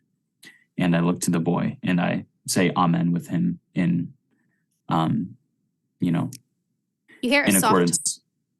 soft, clear plink sound. And you notice as you look, there's a cross on the wall below the stained window that sits behind the altar. And that stained window in center of most prominence is a depiction of Jesus Christ. There's a crack through his face. And then you hear a little, and sure enough, there's a smaller boy standing in that door that probably leads to the rectory, just standing there very quietly, maybe 6, 7 years old, big eyes just staring at you.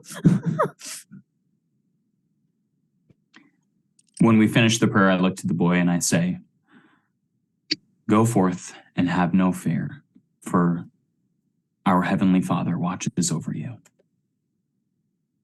The little boy, when you look at him and start to speak, just runs into the back room.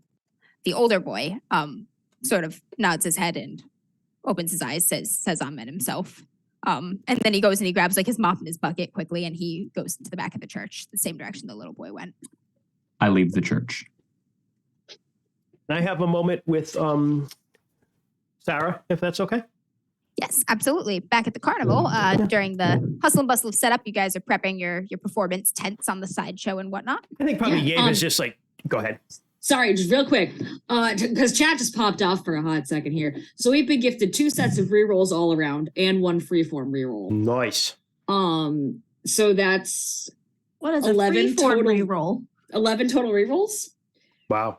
So many rerolls. and also a hydrate if you have a beverage. Use them to roll worse. Sorry, I just wanted to make sure chat's gifts were acknowledged. Wait, what's I a think- freeform reroll?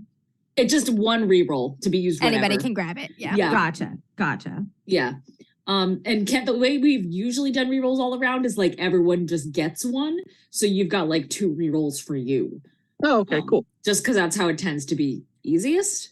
Yeah. So anyway, Nice. I just wanted Nice. to Thank give you so chat much. their little That's gift. awesome. No, thank you. Thank you, everyone. That's awesome. And yeah, we They have definitely will helped us a probably lot. need rerolls in this one. Yeah. I might use mine to reroll worse. Why the fuck not? So yeah, I think maybe if Yeva is like in her tent, like pampering herself prior to performance. Oh yeah, she's in the snake den. Spritzing and fluffing and Fluffing. All right. And you just hear kind of like they're tense so you don't knock, so you might hear just like kind of a gentle like clapping or like a coughing outside. But you know that it's Venemy. Yeah, so she just doesn't even look away from her little mirror that she's had to repair a million times. Enter. Hello, dear. Well, what little burg have we found ourselves in tonight? Oh, I think it's called Silence, this one. Really, I don't know where they get their names. American city names are terrifyingly droll. I don't Really? love them. Sparta. Silence. That really. is a city name. Athens. Olympia. These are cities. Silence. But can't blame them. They've barely been here any sort of time. I know. They better get creative over time. One would hope. I think they might, though. If they don't kill themselves first. Hmm. So, do you have it? A little. You know I always need it after these shows. I wasn't able to score much. The supply was Everyone just Part of it shitting was- on Christian in the chat. part of it was mixed with other stuff, and I know that wouldn't be good. So Yeah, well, I don't think it would do anything to me, but it doesn't have the same effect. no. I've got a little something for later. Don't worry. Thank God. It's just the people, it's the important people in town. The bankers, the lawyers, they always come in, and it's the things they ask. It reminds me of all the way back then. There about are it. bankers and lawyers in town, you say. You really shouldn't. Sooner or later, you're going to get caught. Then what? You know what happens when you get caught. I've escaped before. I can do it again. Opens up Snake's mouth. Yeah, Snake of Mahala, holding. Cannon. Snake of holding. Mahala does give Fenemy just this look of like, Look, I don't want to know, all right? This is why I need that. a little now or wait until after? Oh, after. I'm sure some asshole in town will ask me about the company he wants to buy, or if his wife will find out about his mistress or something. Probably they have a chance with you. They always ask that. The answer depends on what they look like and what their suit looks like and how many details you can get out of them. You know my answers. I can always get all the details. That's the problem. Oh, but it blesses me, dear. You know that. It's the little people that I like. The farmers and the young people. Their questions are always so full of hope. They're cute, yes. Does she love me? Does he love me? Will we have children? Did I ever tell you Alexander actually dragged me out of the temple and beat me until I told him he would conquer the world? That's actually true. He should have died long sooner than he did. Well, I told him he would get what he wanted. I didn't tell him he would die right after. Yeah. Karma should be more of a bitch sometimes, I think. Agreed. She takes it. Thank you, dear. Oh, have you seen Sandor? Last I saw he was setting something up. To be honest, you know how I get in this cold weather. I try and stay inside as long as I can. Well, stay warm. I'm just going to go check on him. I worry about him. She goes up. I know. Yeah. He's a good boy. He is. And you should be nicer to him. And I don't mean nicer in your way. I mean actually nicer. I'm plenty nice to him. So mean. I Just walks haven't in. taken any of his things. You She better says as not. she walks off. That's great. All right. She leaves with her opium. Tucks it in her robe. Since we were talking about has anyone seen Sandor? Where is Sandor? I am probably setting up things, probably helping with if we have do a big top. I'm probably helping with that big ass You have center two pole. jobs. You're a performer and a rousty.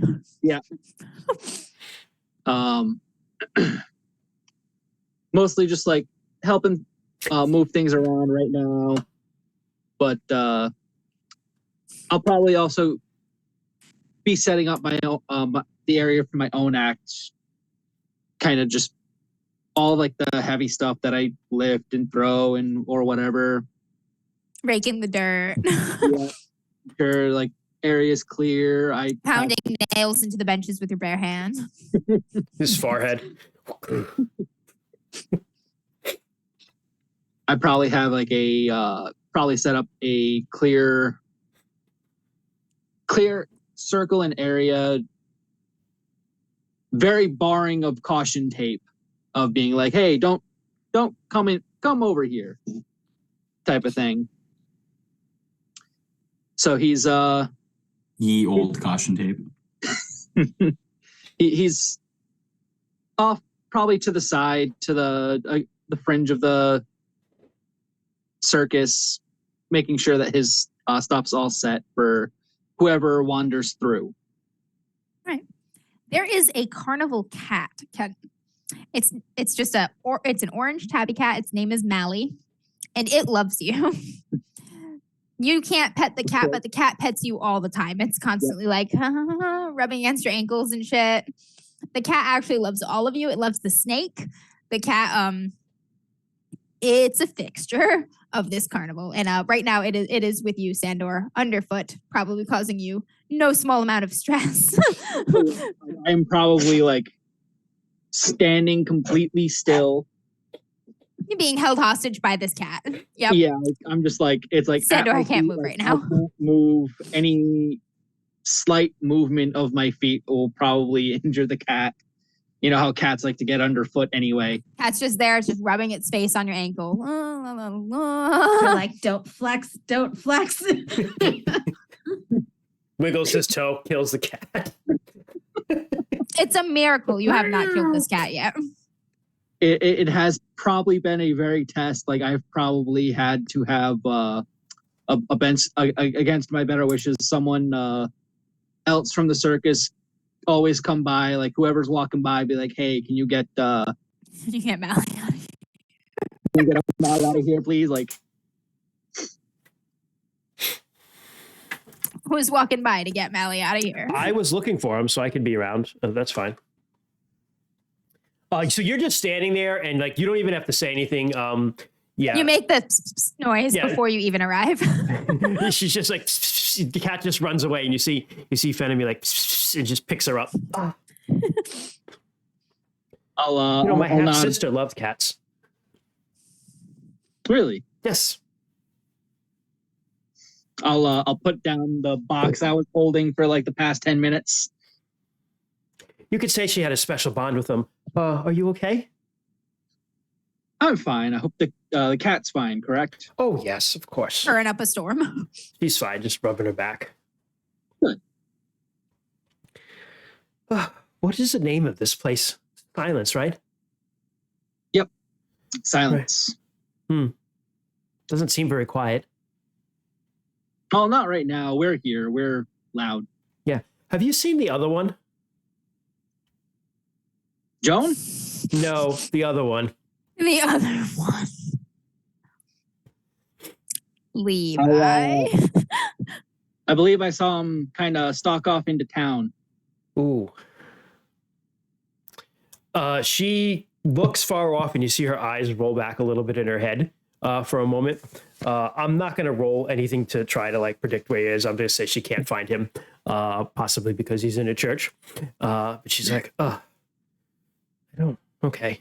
That's strange and worrisome. I wish I had known that. Maybe that's the only place you can't find me. Yeah, that would be cool. Let's say that. But she probably hasn't made that connection yet, or maybe she has. But she's like, oh, I don't like that.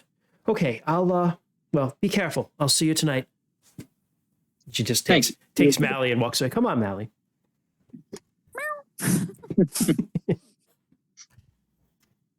All right. Any other pre-scenes, or shall we get started?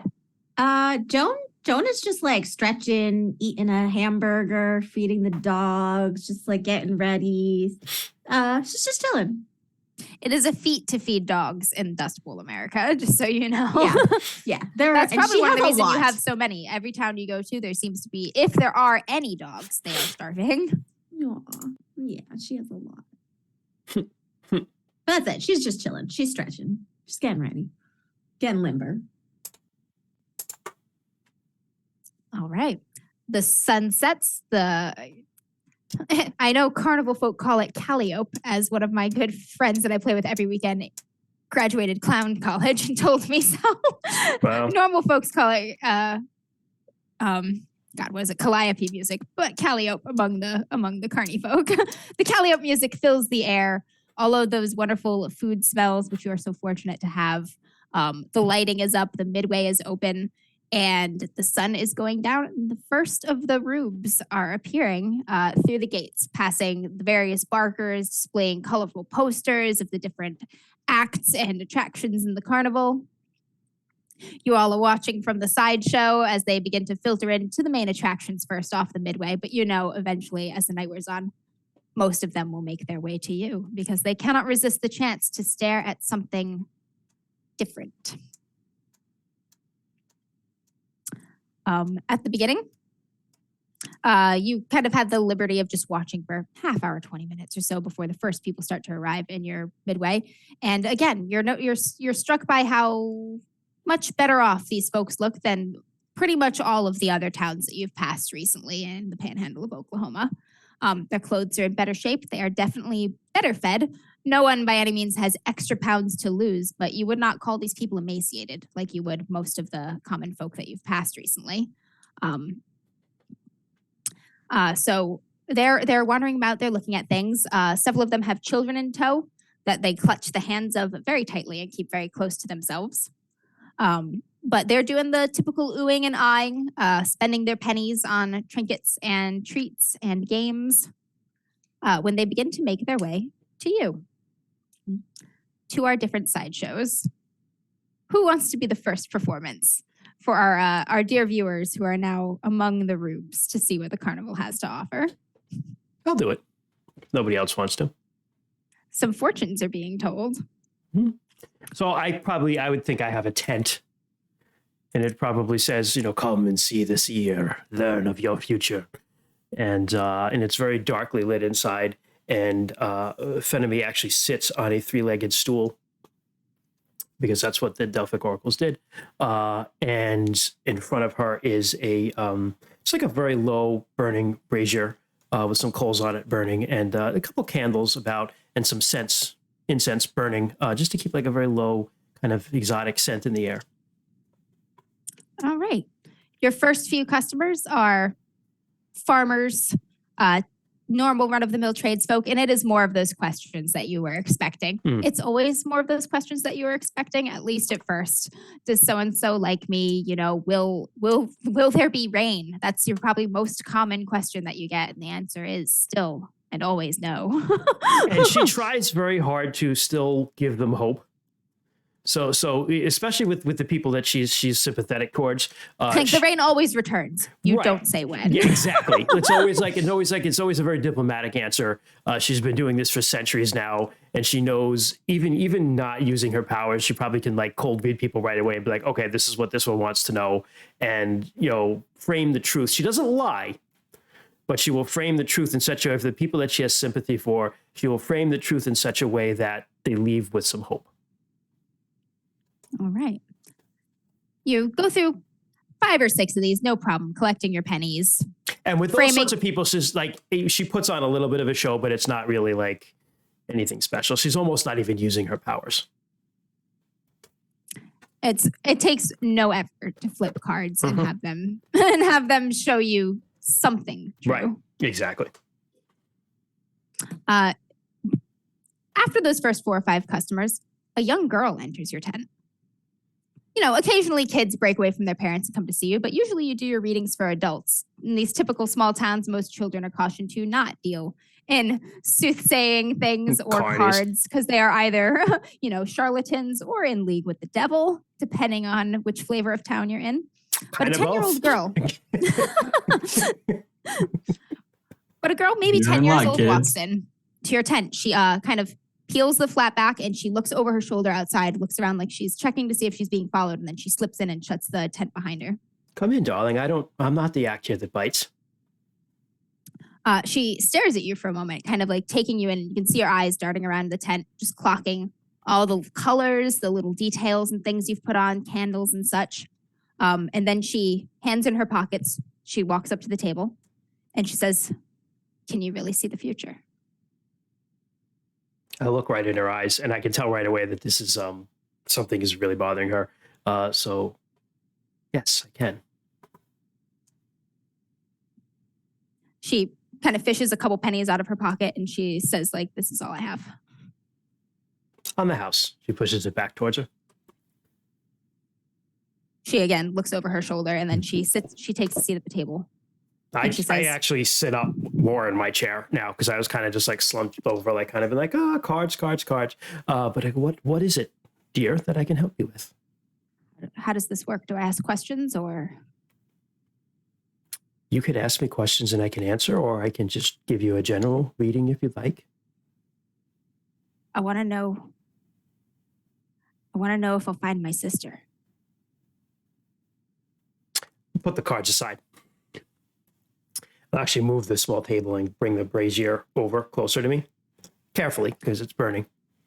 And as she's sitting in front of you, she's picking at her fingers and her nails, and you can see they're all chewed up and torn up. The bits of her nail beds and around them, they're all swollen. She's chews and picks at them. What has happened to your sister?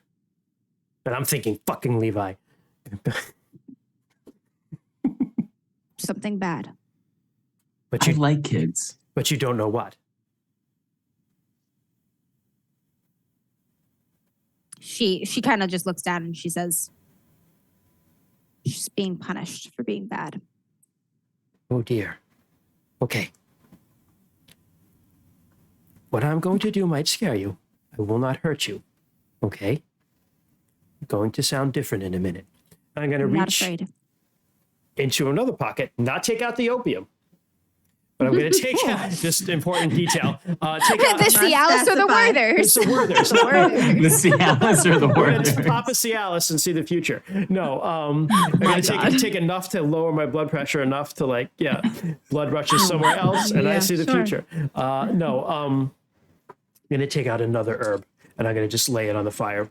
And it's when it goes on the fire, it burns up really, really quickly. What she does is she leans in and she just inhales all the smoke off of it as soon as it goes in, and she holds it in.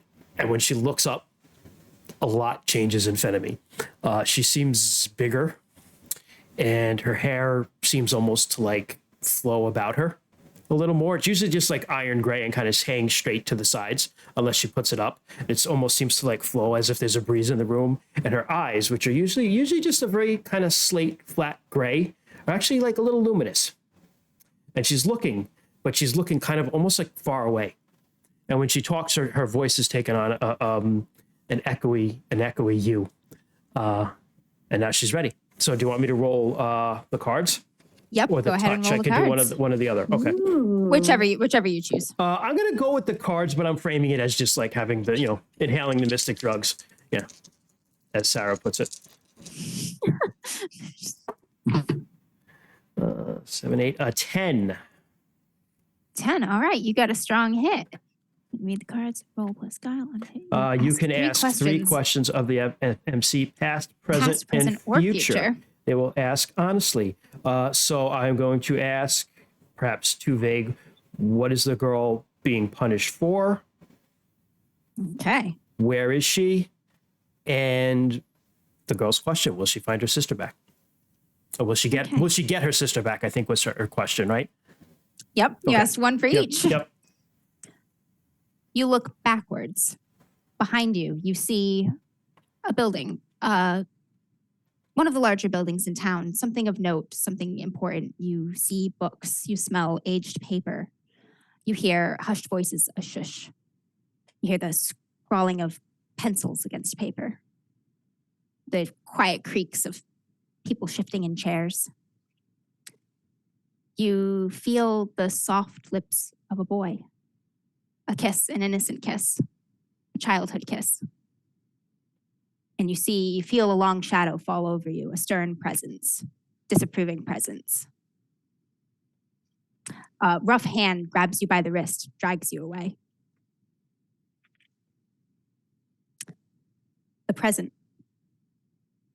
You look before you, and you are in the forest. A forest like one you have not seen in many years, certainly not in Dust Bowl America.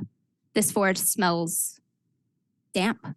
It smells of green growing things and rich raw earth. You look up, you see the tall boughs of spruce and fir and pine. Beneath you are soft boughs of princess pine, not native to this area. In the forest, you see things moving, antlered things, slender things, growing things. You feel sharp eyes, hunger. You look ahead of you. you feel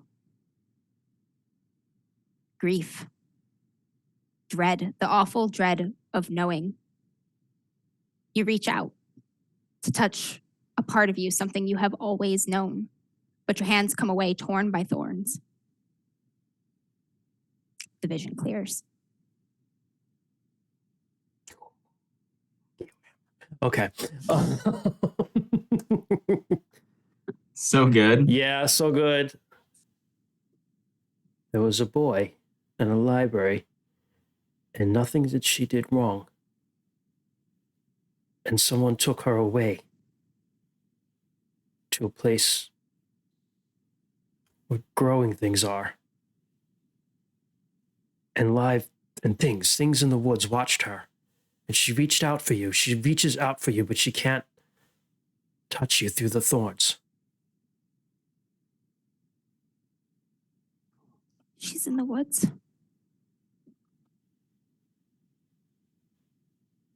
Is Ruthie in the woods? I saw woods, child, yes. You see, she's thrown off. She's a little overwhelmed. You're nothing like she's ever seen before, but you see a dogged determination on this 10-year-old's face. She clenches her small fist. She's like kind of kneading the tablecloth in her hands, squeezing it tightly in those bitten, picked at fingers. And she gets like a scowl of anger. She says, Miss Wilk brought her to the priest. I knew she didn't do anything wrong, and I knew she wasn't bad. Who is Miss Wilk? Who is the priest? Miss Wilk's teacher? I know the priest. Well. I'm sorry, I have to go. No, I'm going to reach out and touch her hand. And I'm going to use the touch, actually. All right. Because I want to find the truth inside her a little bit. Here. All right, give it a roll. Roll plus breath. I'm not as good at this one. I'm going to use a reroll. Okay. Wow, that's even worse. Yeah, that's a 5. That was a 5. Okay, on a miss, you see the darkest of their futures. So the darkest possible one, and take a -1 ongoing to prevent it. Oh damn. Okay. You reach out to stop the small girl. Your skin makes contact with her skin, and you are in the woods again. And this time, those things, those moving, shifting, antlered, growing, stalking things, they are stalking you. You listen. You feel them all around you. You run. You try to scream, but your voice is swallowed by the woods. The woods go on forever. And vines and thorns and tearing things climb across your limbs and into your mouth, down into your throat, ripping, tearing, your lungs filling with blood as they go all the way down.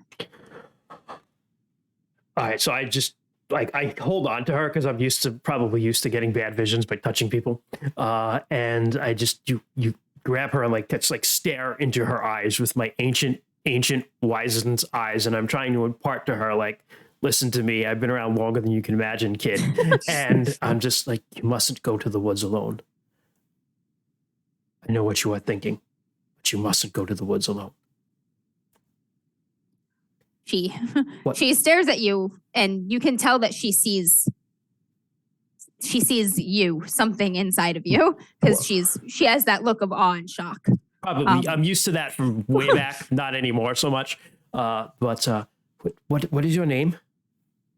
I have to go, and she kind of yanks her small wrist out of your hands, and you remember again the feeling of that strong bony grip on your wrist, not your wrist, her wrist, a child's wrist, much like the small curly-haired girl in front of you, and she flees through the flap of your tent.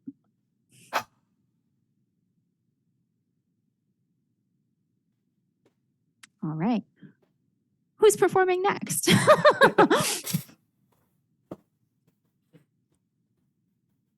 I mean, I can go next if no one. No. Okay. Step on up and see the horrifying, dog girl. Yeah, sure. So Joan is in like kind of a large cage that is outside. She is like kind of cuddled up with like a couple of the dogs, right, in this huge pen. But like when people come over, she does like a whole bunch of tricks. She kind of just like howls and like barks with the dog. She plays like tug of war with like a piece of rope. And for like a couple of coins, she eats like anything thrown into the cage that's not sharp. Like will eat anything, like rocks, bones, lettuce, something more obscure that I cannot think of right now. Dirty socks. Dirty socks. Like she will eat anything thrown into the cage. This act always goes this way. At the Fucking beginning of the night, you get to eat good stuff because people have just bought food. And then people start telling each other about what you do. And they come back bringing less good stuff. Vomit in a bag. Yep. Yeah. You're she like will a dead rat, Yep, she eats desiccated anything bird, that is just not sharp. Yes. a rock. Rock, dead bird, whatever. Dang. It is grotesque.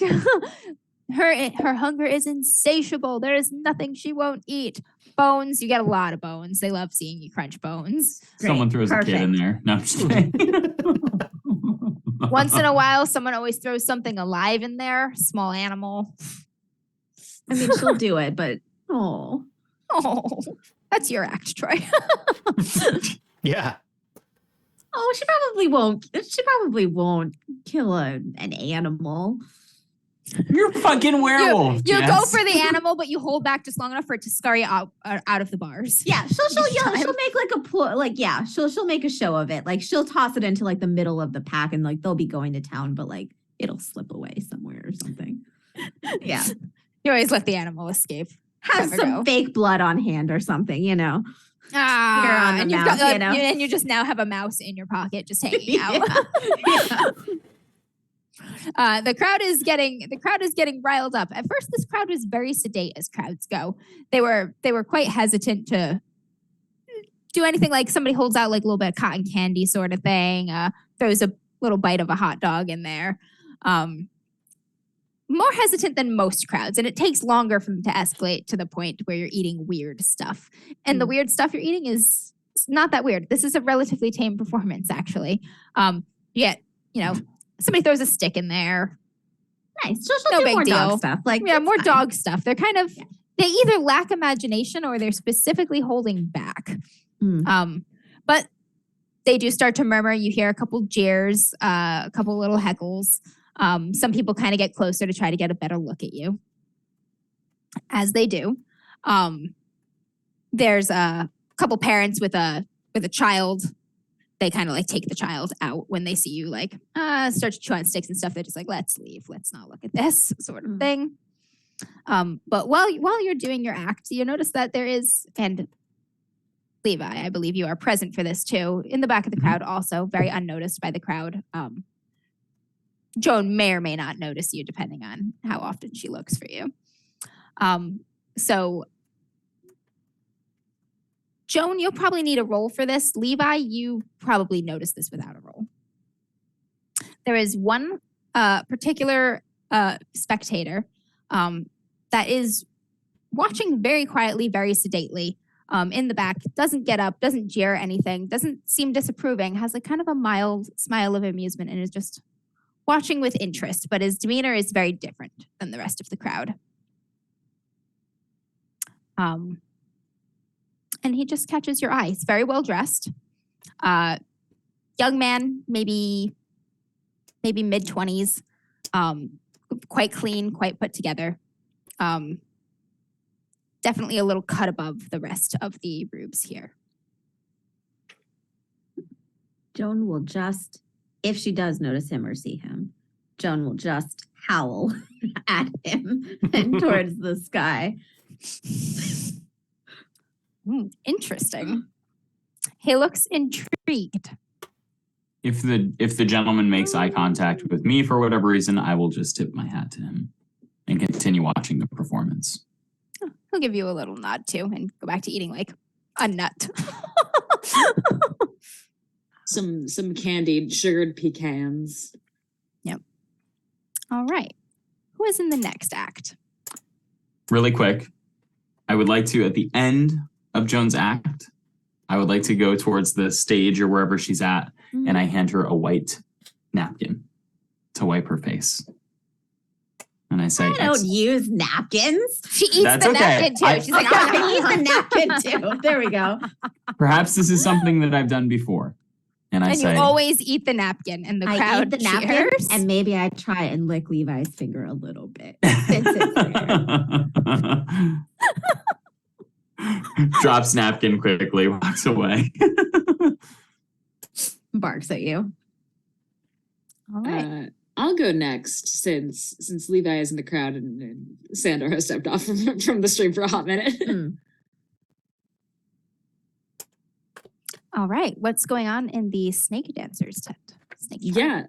So it is similarly to Phenemies, it is low lights, warm. It's very warm.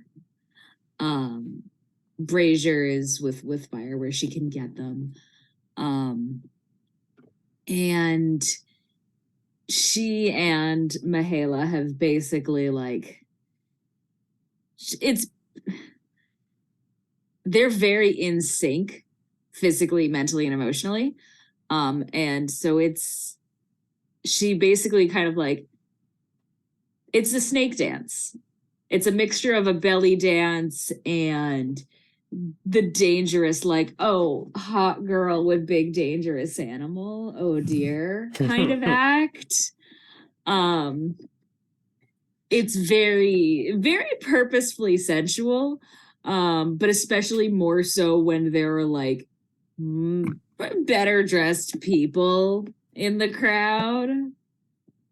Better dressed folks. Maybe the snake dips a little low or there's a tail dingling. Yeah. All right. A very sensual snake dance is going on in the tent. This tent is mostly men. There are no children at the time of your performance right now. Thank God. Correct. The kids are there's a snake in there. There's The one parents are little child who's no. just Yeah, there are definitely signs outside that are dangerous snake, and the joke is yeah, is it Mahala or Yeva that you need to be scared about? Are you looking for men of interest? Oh, absolutely. Within the She crowd? always is. This is a new town, baby. All right. That is It is a keep an eye out for trouble move. Oh, Just happens to be the sort of trouble you like. yeah. What is, so that is plus guile. Oh, my guile is actually my -1. Very sad. No. Yeah. Oh, because maybe Grace. I'm going to use my reroll. Yeah, my top stats are, my +1 stats are grace and bones, and I just upped my grace to a +2. Makes sense. That's better. It's an 8. An 8. Okay. There's a little list of things you can ask me about the contents of the crowd right now. Yes. To pick one. Who here is stained by the darkness? Nice. Lovely. One man in particular catches your eye toward the back of the crowd. A lot of the guys in the front, they're the louder guys, the younger guys. They're jeering and oohing and eyeing a little bit. But toward the back, there are a few gents who are keeping a lower profile, but nonetheless watching with rapt attention. One man catches your eye in particular. He's a little older, late 30s, early 40s, maybe. He's in good shape. He's well kept. But what catches your eye in particular is you can see that he is armed. He's got a pistol on his hip. He's the only one in the tent that you've noticed. You don't see a lot of pistols around in these small poor towns. They long since ran out of powder to fire them. And as you're watching him, you watch the small movements he makes when he shifts here or there, and you can see that he has a badge on. This is the town sheriff. Oh, that is her target for the night. He is very, very intrigued, and even more intriguing to you, he is a little disgusted as he watches.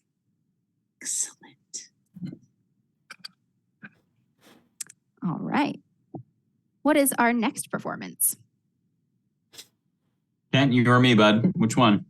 I'll go. So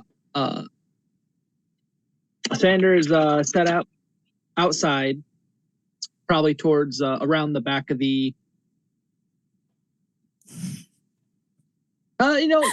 towards the front side. He does, his act does tend to draw a little bit of a crowd. Best to keep it in the front. He's got Bending bars and biting tires and shit. very, very much so. Just like bending, lifting big things. He probably has the one big cartoony, just like big double barbell. He's I was thinking about this because of the one incident he had where someone had accused him of Cheating. not it being a fake. He probably he starts with one, like a smaller heavy thing, and he'll like lift it and he'll make a show of it, and he'll put that to the side and he'll encourage people to try and lift it. Nice. Try and move it. Nice. Nice. All right. You get a couple townsfolk come over. They give it a go. Some of them can, move it a little bit, but not clear it off the ground. The stronger folks among them. Some can't budge it at all. Yeah. And they're like, Them fucking corn husking town folk. There's actually like there's actually like a strongman like barbell type thing. Troy, you might know about this. It's called the impossible barbell. Yeah, I think it's also called the axle lift. It's it's actually the actual word name of it is the Thomas Inch dumbbell. Huh, okay. So it's just a 172-pound dumbbell with a ridiculously thick grip. So I probably have that because that was actually invented around this time. Yeah. I probably have access to that, and like that's kind of what I put to the side and be like, if anyone wants to try, go for it. Shit. Because you are hyper aware of the particularly breakable things and beings around you, you notice right away when a small boy kind of crawls under the tent flap, like it just army crawling his way in, circumventing the whole paying ticket punch system at the front there. And he's just laying low, very young child, 6 or 7 years old. He's just laying at the back, like big eyes, just watching you like amazed at what's going on there. But you're like, child in the vicinity. Yeah, like I am aware there is I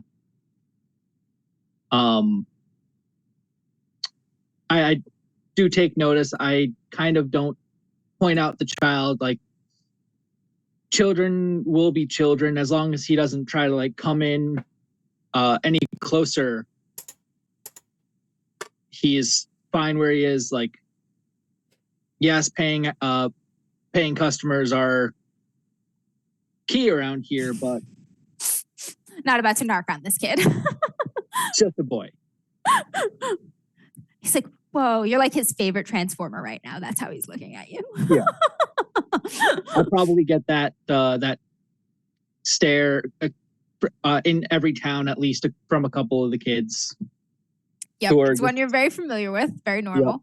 Yep. You get a couple of the townsfolk to take a few wagers with you on lifting things and whatnot. You're doing the whole pretty typical performance as you're going around.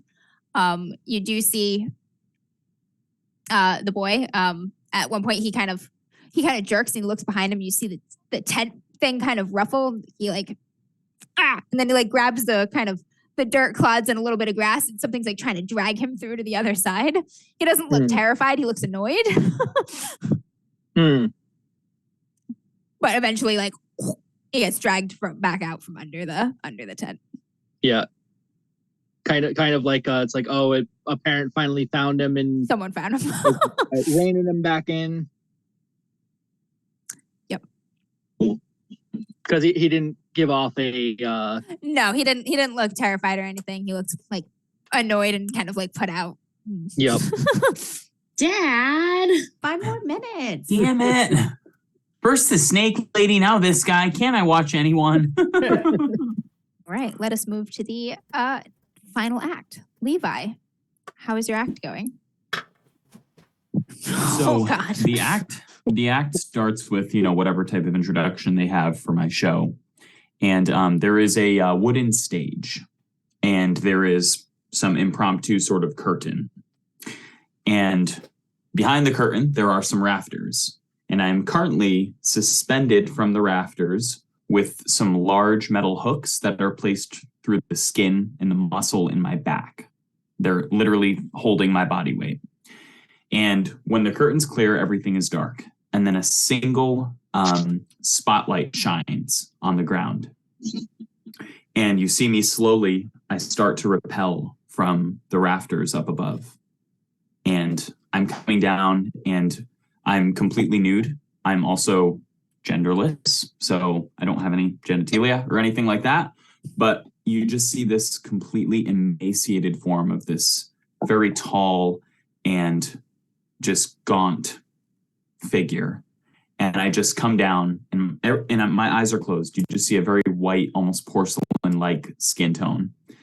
And I descend from down from the rafters onto my knees. And I'm just kneeling before the crowd, the audience, on my knees and on my knuckles forward, like on all fours. And I lift up my head and I look into the crowd and I open my eyes. And it's those penetrating, just celestial, glowing, golden eyes. And I look into the crowd and I don't say a word at this point. I stand up slowly and I kind of uncurl my spine and I stretch to my full height. And I walk over towards some of the props on the stage. And I walk over to a large, anvil. And on the anvil, there are these two large railroad spikes. And they're connected to these heavy wrought iron chains. And I look to the crowd and I kind of give a glance like this. And I pick up one of the spikes. What's that? Quite a few people leave. There's always a few people who leave when you disrobe. Like that's the moment where you're like 5 to 10% of this crowd is going to get up and walk out. Sure. More than usual leave. It's not everyone. You still do have an audience, but quite a few people actually leave. They cross themselves. Some say a few prayers. Sure. And they GTFO. Okay. I hold up the railroad spike and I kind of run it along down the side of my face and I lick it with my tongue. And then I take the spike and I place my hand on the anvil and I drive the spike through the center of my hand. And I repeat the process with my dismay. I repeat the process with my other hand. And I look into the crowd at this point to try to see who are the brave and the few that are still in the crowd here. And I look to. There's a mix. There are a few rubes, mostly men at this point, who are just beholding with shock and disgust and that lurid sort of fascination with the morbid. That's what you typically see in the people who stay and watch. There's also a woman at the back who catches your eye for several reasons. One, she's a woman. Usually you find that the women in these small towns tend to leave. There's always a couple, but so she's one of the few women who has stayed. She's also very unkempt compared to the rest of the crowd. Her hair looks like it hasn't been brushed in months, possibly longer. It's like a giant snarl. She's got layers and layers of clothes piled up on her body rather than proper winter gear. She's very thin. She's thinner than the others here. She looks more like the folks that you see in the starving towns. Emaciated, hollow, but there's a different kind of hunger in her eyes. She's drinking in your pain with almost an empathy. There's something that she finds familiar in it. And there's a longing and a loneliness and a desire to share that with someone or have it be shared. And that's something that you can see in her eyes. It's not something you often find in crowds or spectators. Real quick, are we allowed to disclose our unhuman origins and nature in our acts? No, not in the acts. The idea of the act is to use your dishuman origins and then to disguise the true supernaturalness with glitz. It's to convince them that it is makeup, that it is mirrors, that it is surgeries, profane surgeries that you have undergone, or it's okay. The trick is not in making the unreal seem real; it's in making the real seem a little bit unreal. Okay, so at this point, this is when I normally recruit some crowd participation. So I look to either side of me and I gesture over with a single finger to any of the men that are around that are still standing there to come towards me. And they're all like, nah, man. But the woman in the back stands up. I look forward at her, and again, with my hands kind of bleeding from where I drove the railroad spikes through the center of them, I gesture for her with a single finger to come forward. She comes forward, her chin a little high, perhaps higher than she's held her head this entire performance. As she comes closer to the stage, there is a smaller hook that's on this list of props or whatever. And I come very, very close to her. My face is very close to her face. And I'm holding in my hand the hook. And I hold out one of my hands as it's dripping blood down this railroad spike. And I hold it out as if to grab her hand, if she'll offer it to mine. She does, fearlessly, without hesitation. Again, with just that intense penetrating stare, I'm looking into this woman's eyes. And I close the hook around her hand. And I slowly take the hook and I place it through the bottom of my jaw. And it comes out through my mouth in front of her. And a couple of the men swear, they're like, fuck, it's Mad Mary, fucking.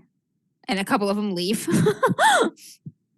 And again, just looking at this woman, like unbreaking eye contact, I kind of, as she's holding onto the chain that's on the other end of this hook, I give it a little bit of a tug, and perhaps it's with some surprising strength that she might not. She tugs too. So that's what I try to get from her. So I tug to see if I can hesitate. elicit. She gives you a firm tug without hesitation and without testing it. So I allow that to kind of pull. It pulls my body forward, and I'm straining. You can see all of the sinewy muscles in my body straining against her, pulling me forward by the jaw, by my open maw that's just bleeding. While she has you like that, she turns and she looks at the remainder of the crowd and she says, "You deserve no less," to all of them. One of them like spits.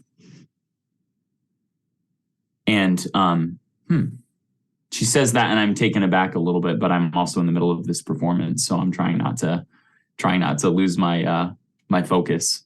I guess at that point, I kind of like slump low to the ground, and I'm like at her whim, like she can pull me forward using this hook if she desires. I'm not resisting anymore. She puts you down to the ground, and she puts a foot on your shoulder and kind of steps on you all the way to the ground. And then, like you're a trout, she kind of fucking wrenches the hook out of your jaw, and she turns to the crowd with the hook, and she walks toward them, and they fucking run. I fucking take a mental note of this lady. This lady is Levi just found his impressive. soulmate. Mm-hmm. She watches them go, like brandishing this bloody hook, leaving you discarded there. It is at that point, Levi, you notice the child in the back that has been watching this whole time. Big kid eyes, core memory. Like, it's a little girl, maybe 8 years old. Who keeps losing this kid? Seeing everything. These are different kids. Some of them Siblings. some of them are the same. Siblings. I take a moment as I'm still kind of on the ground. She's pressed me down with her foot, and she's since turned away and released me to the crowd. And I stare down and I look at my hands, and I slowly pull the railroad spikes from my hands, leaving behind these holes in the center of my palms. And I just kind of close my hands and let the blood flow freely down my wrists. And again, I look up at that spotlight still shining on me, and it's showing the blood running down my throat, dripping down my chin. It's showing the blood running down my hands, my back, where the spikes were through my back. And I just look up at the at that light up above, and I close my eyes. And then shortly after that, the light shuts off and the curtains start to close. You hear the pitter-patter of little feet as the child takes off at this point. All right, curtain call on our last performance. And I think that is where we will leave you all tonight, with the curtain drawn on Levi. Levi's grotesque midnight performance. I feel like I've never had an encore. A woman called Mad Mary holding a bloody hook in her hand. All right. Very good, Amber. That was a great that was first awesome. session, y'all. Great introduction. Good job, We've guys. got some threads going. Thank you, dear viewers, for watching our first of probably 2 or 3 sessions of Crossroads Carnival, published by Magpie Games, written by Kate Bullock. It's an amazing game, and in most Magpie fashions, it is right up my alley in particular.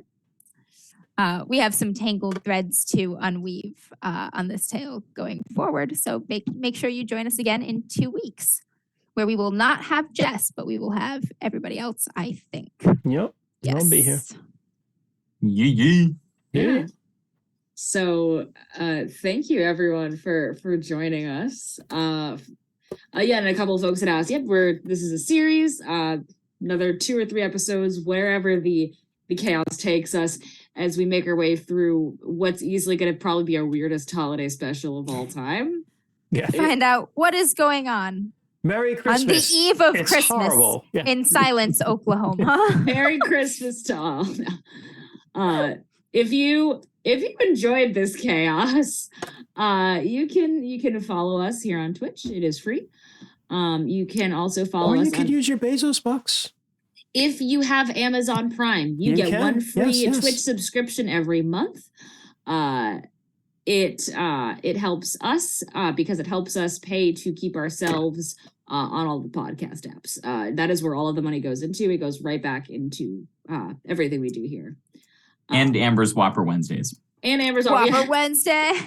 Not yet. Not yet. I don't think we've quite made Yeah, we haven't made enough money for Whopper Wednesday but yet. if you hold Help us fast, fund the Whopper Wednesday. hold fast, hold tight, one moment, folks. I have something to show you all, something for our loyalist viewers, and that Bucks did pay for. So while she's going to do that, I don't know what's happening. You can follow us on all the social medias at DMs After Dark. You can email us at dmsafterdark@gmail.com. Questions, comments, complaints, if you want. We have swag. Wow, Sunday Mead, thank you. Oh my God. Sunday Mead, thank you for gifting 5 tier 1 Holy cow. subs. Going to Damn, thank you, Sunday Mead. Rainy, Cedric, Prior Commitment, Season Up, and Metalhead Rod. Thank you so thank much. you so much. We Thank you. seriously appreciate that. It best actually alcohol. costs a lot to keep us on all the podcast apps, so we seriously appreciate that. Amber, you want to Yes, show we off do. the swag? We have swag. We have beautiful laser engraved leatherette DMs After Dark bookmarks for all of your RPG bookmarking needs, with cool little D20s on the ends there. These are going to be going out to some of our OG viewers and some of the amazing creators that we've worked with, and guests, and those who have sent in incredible fan art and just blown us away. If you would like, you know who you are, folks. If you would like a DMs After Dark bookmark, just shoot us an address that we can mail it to. Yes. Hell yeah. Oh, we have all the good stuff. You can email us that at dmsafterdark@gmail.com. If you want to put bookmark in the subject line, that way we can see it when we take a look at it. Some of you we already have plans for, and we'll be doing a little pokey poke to get some safe information so that we can mail those to you. We appreciate you so much. All of the podcast apps under DMs After Dark. It contains the audio recordings of this, our podcast modified roles, and the occasional episode of My Sweet Chaos, baby, 1d6, 1d4. And it was our a fucking new nightmare. I love it. podcast of Rainy playing with himself, Rainy play. So, everybody, Yes. It's Everybody exactly what it watch. sounds like. which is not what it sounds like, It but is I'm never not. going to let him live that name down. Rainy is possibly one of the most family-friendly offerings that we have. objectively, yes. Well, we have All ages to watch Rainy play with himself. it might. Oh no. Oh no. Well, all right. On that note, thank you everyone again for watching and joining us for this. We will be back in 2 weeks for episode 2. And, If you missed this for whatever reason, it'll be up, or you missed part of it, it'll be up on YouTube next Monday Monday, yep. and out on podcast form next Friday. Yes. If you don't feel like staring at our faces, which honestly, I can't blame fucking you. valid. Yeah. Slightly hurt, but it's fine. It's fine. It's fine. Until next time, be a little freak. Be a little nasty. Let good your for the freak soul. fly. You're a little Yeah. nasty A with little nasty. Good night, everyone. Good night. Bye. Good night. Bye. Bye.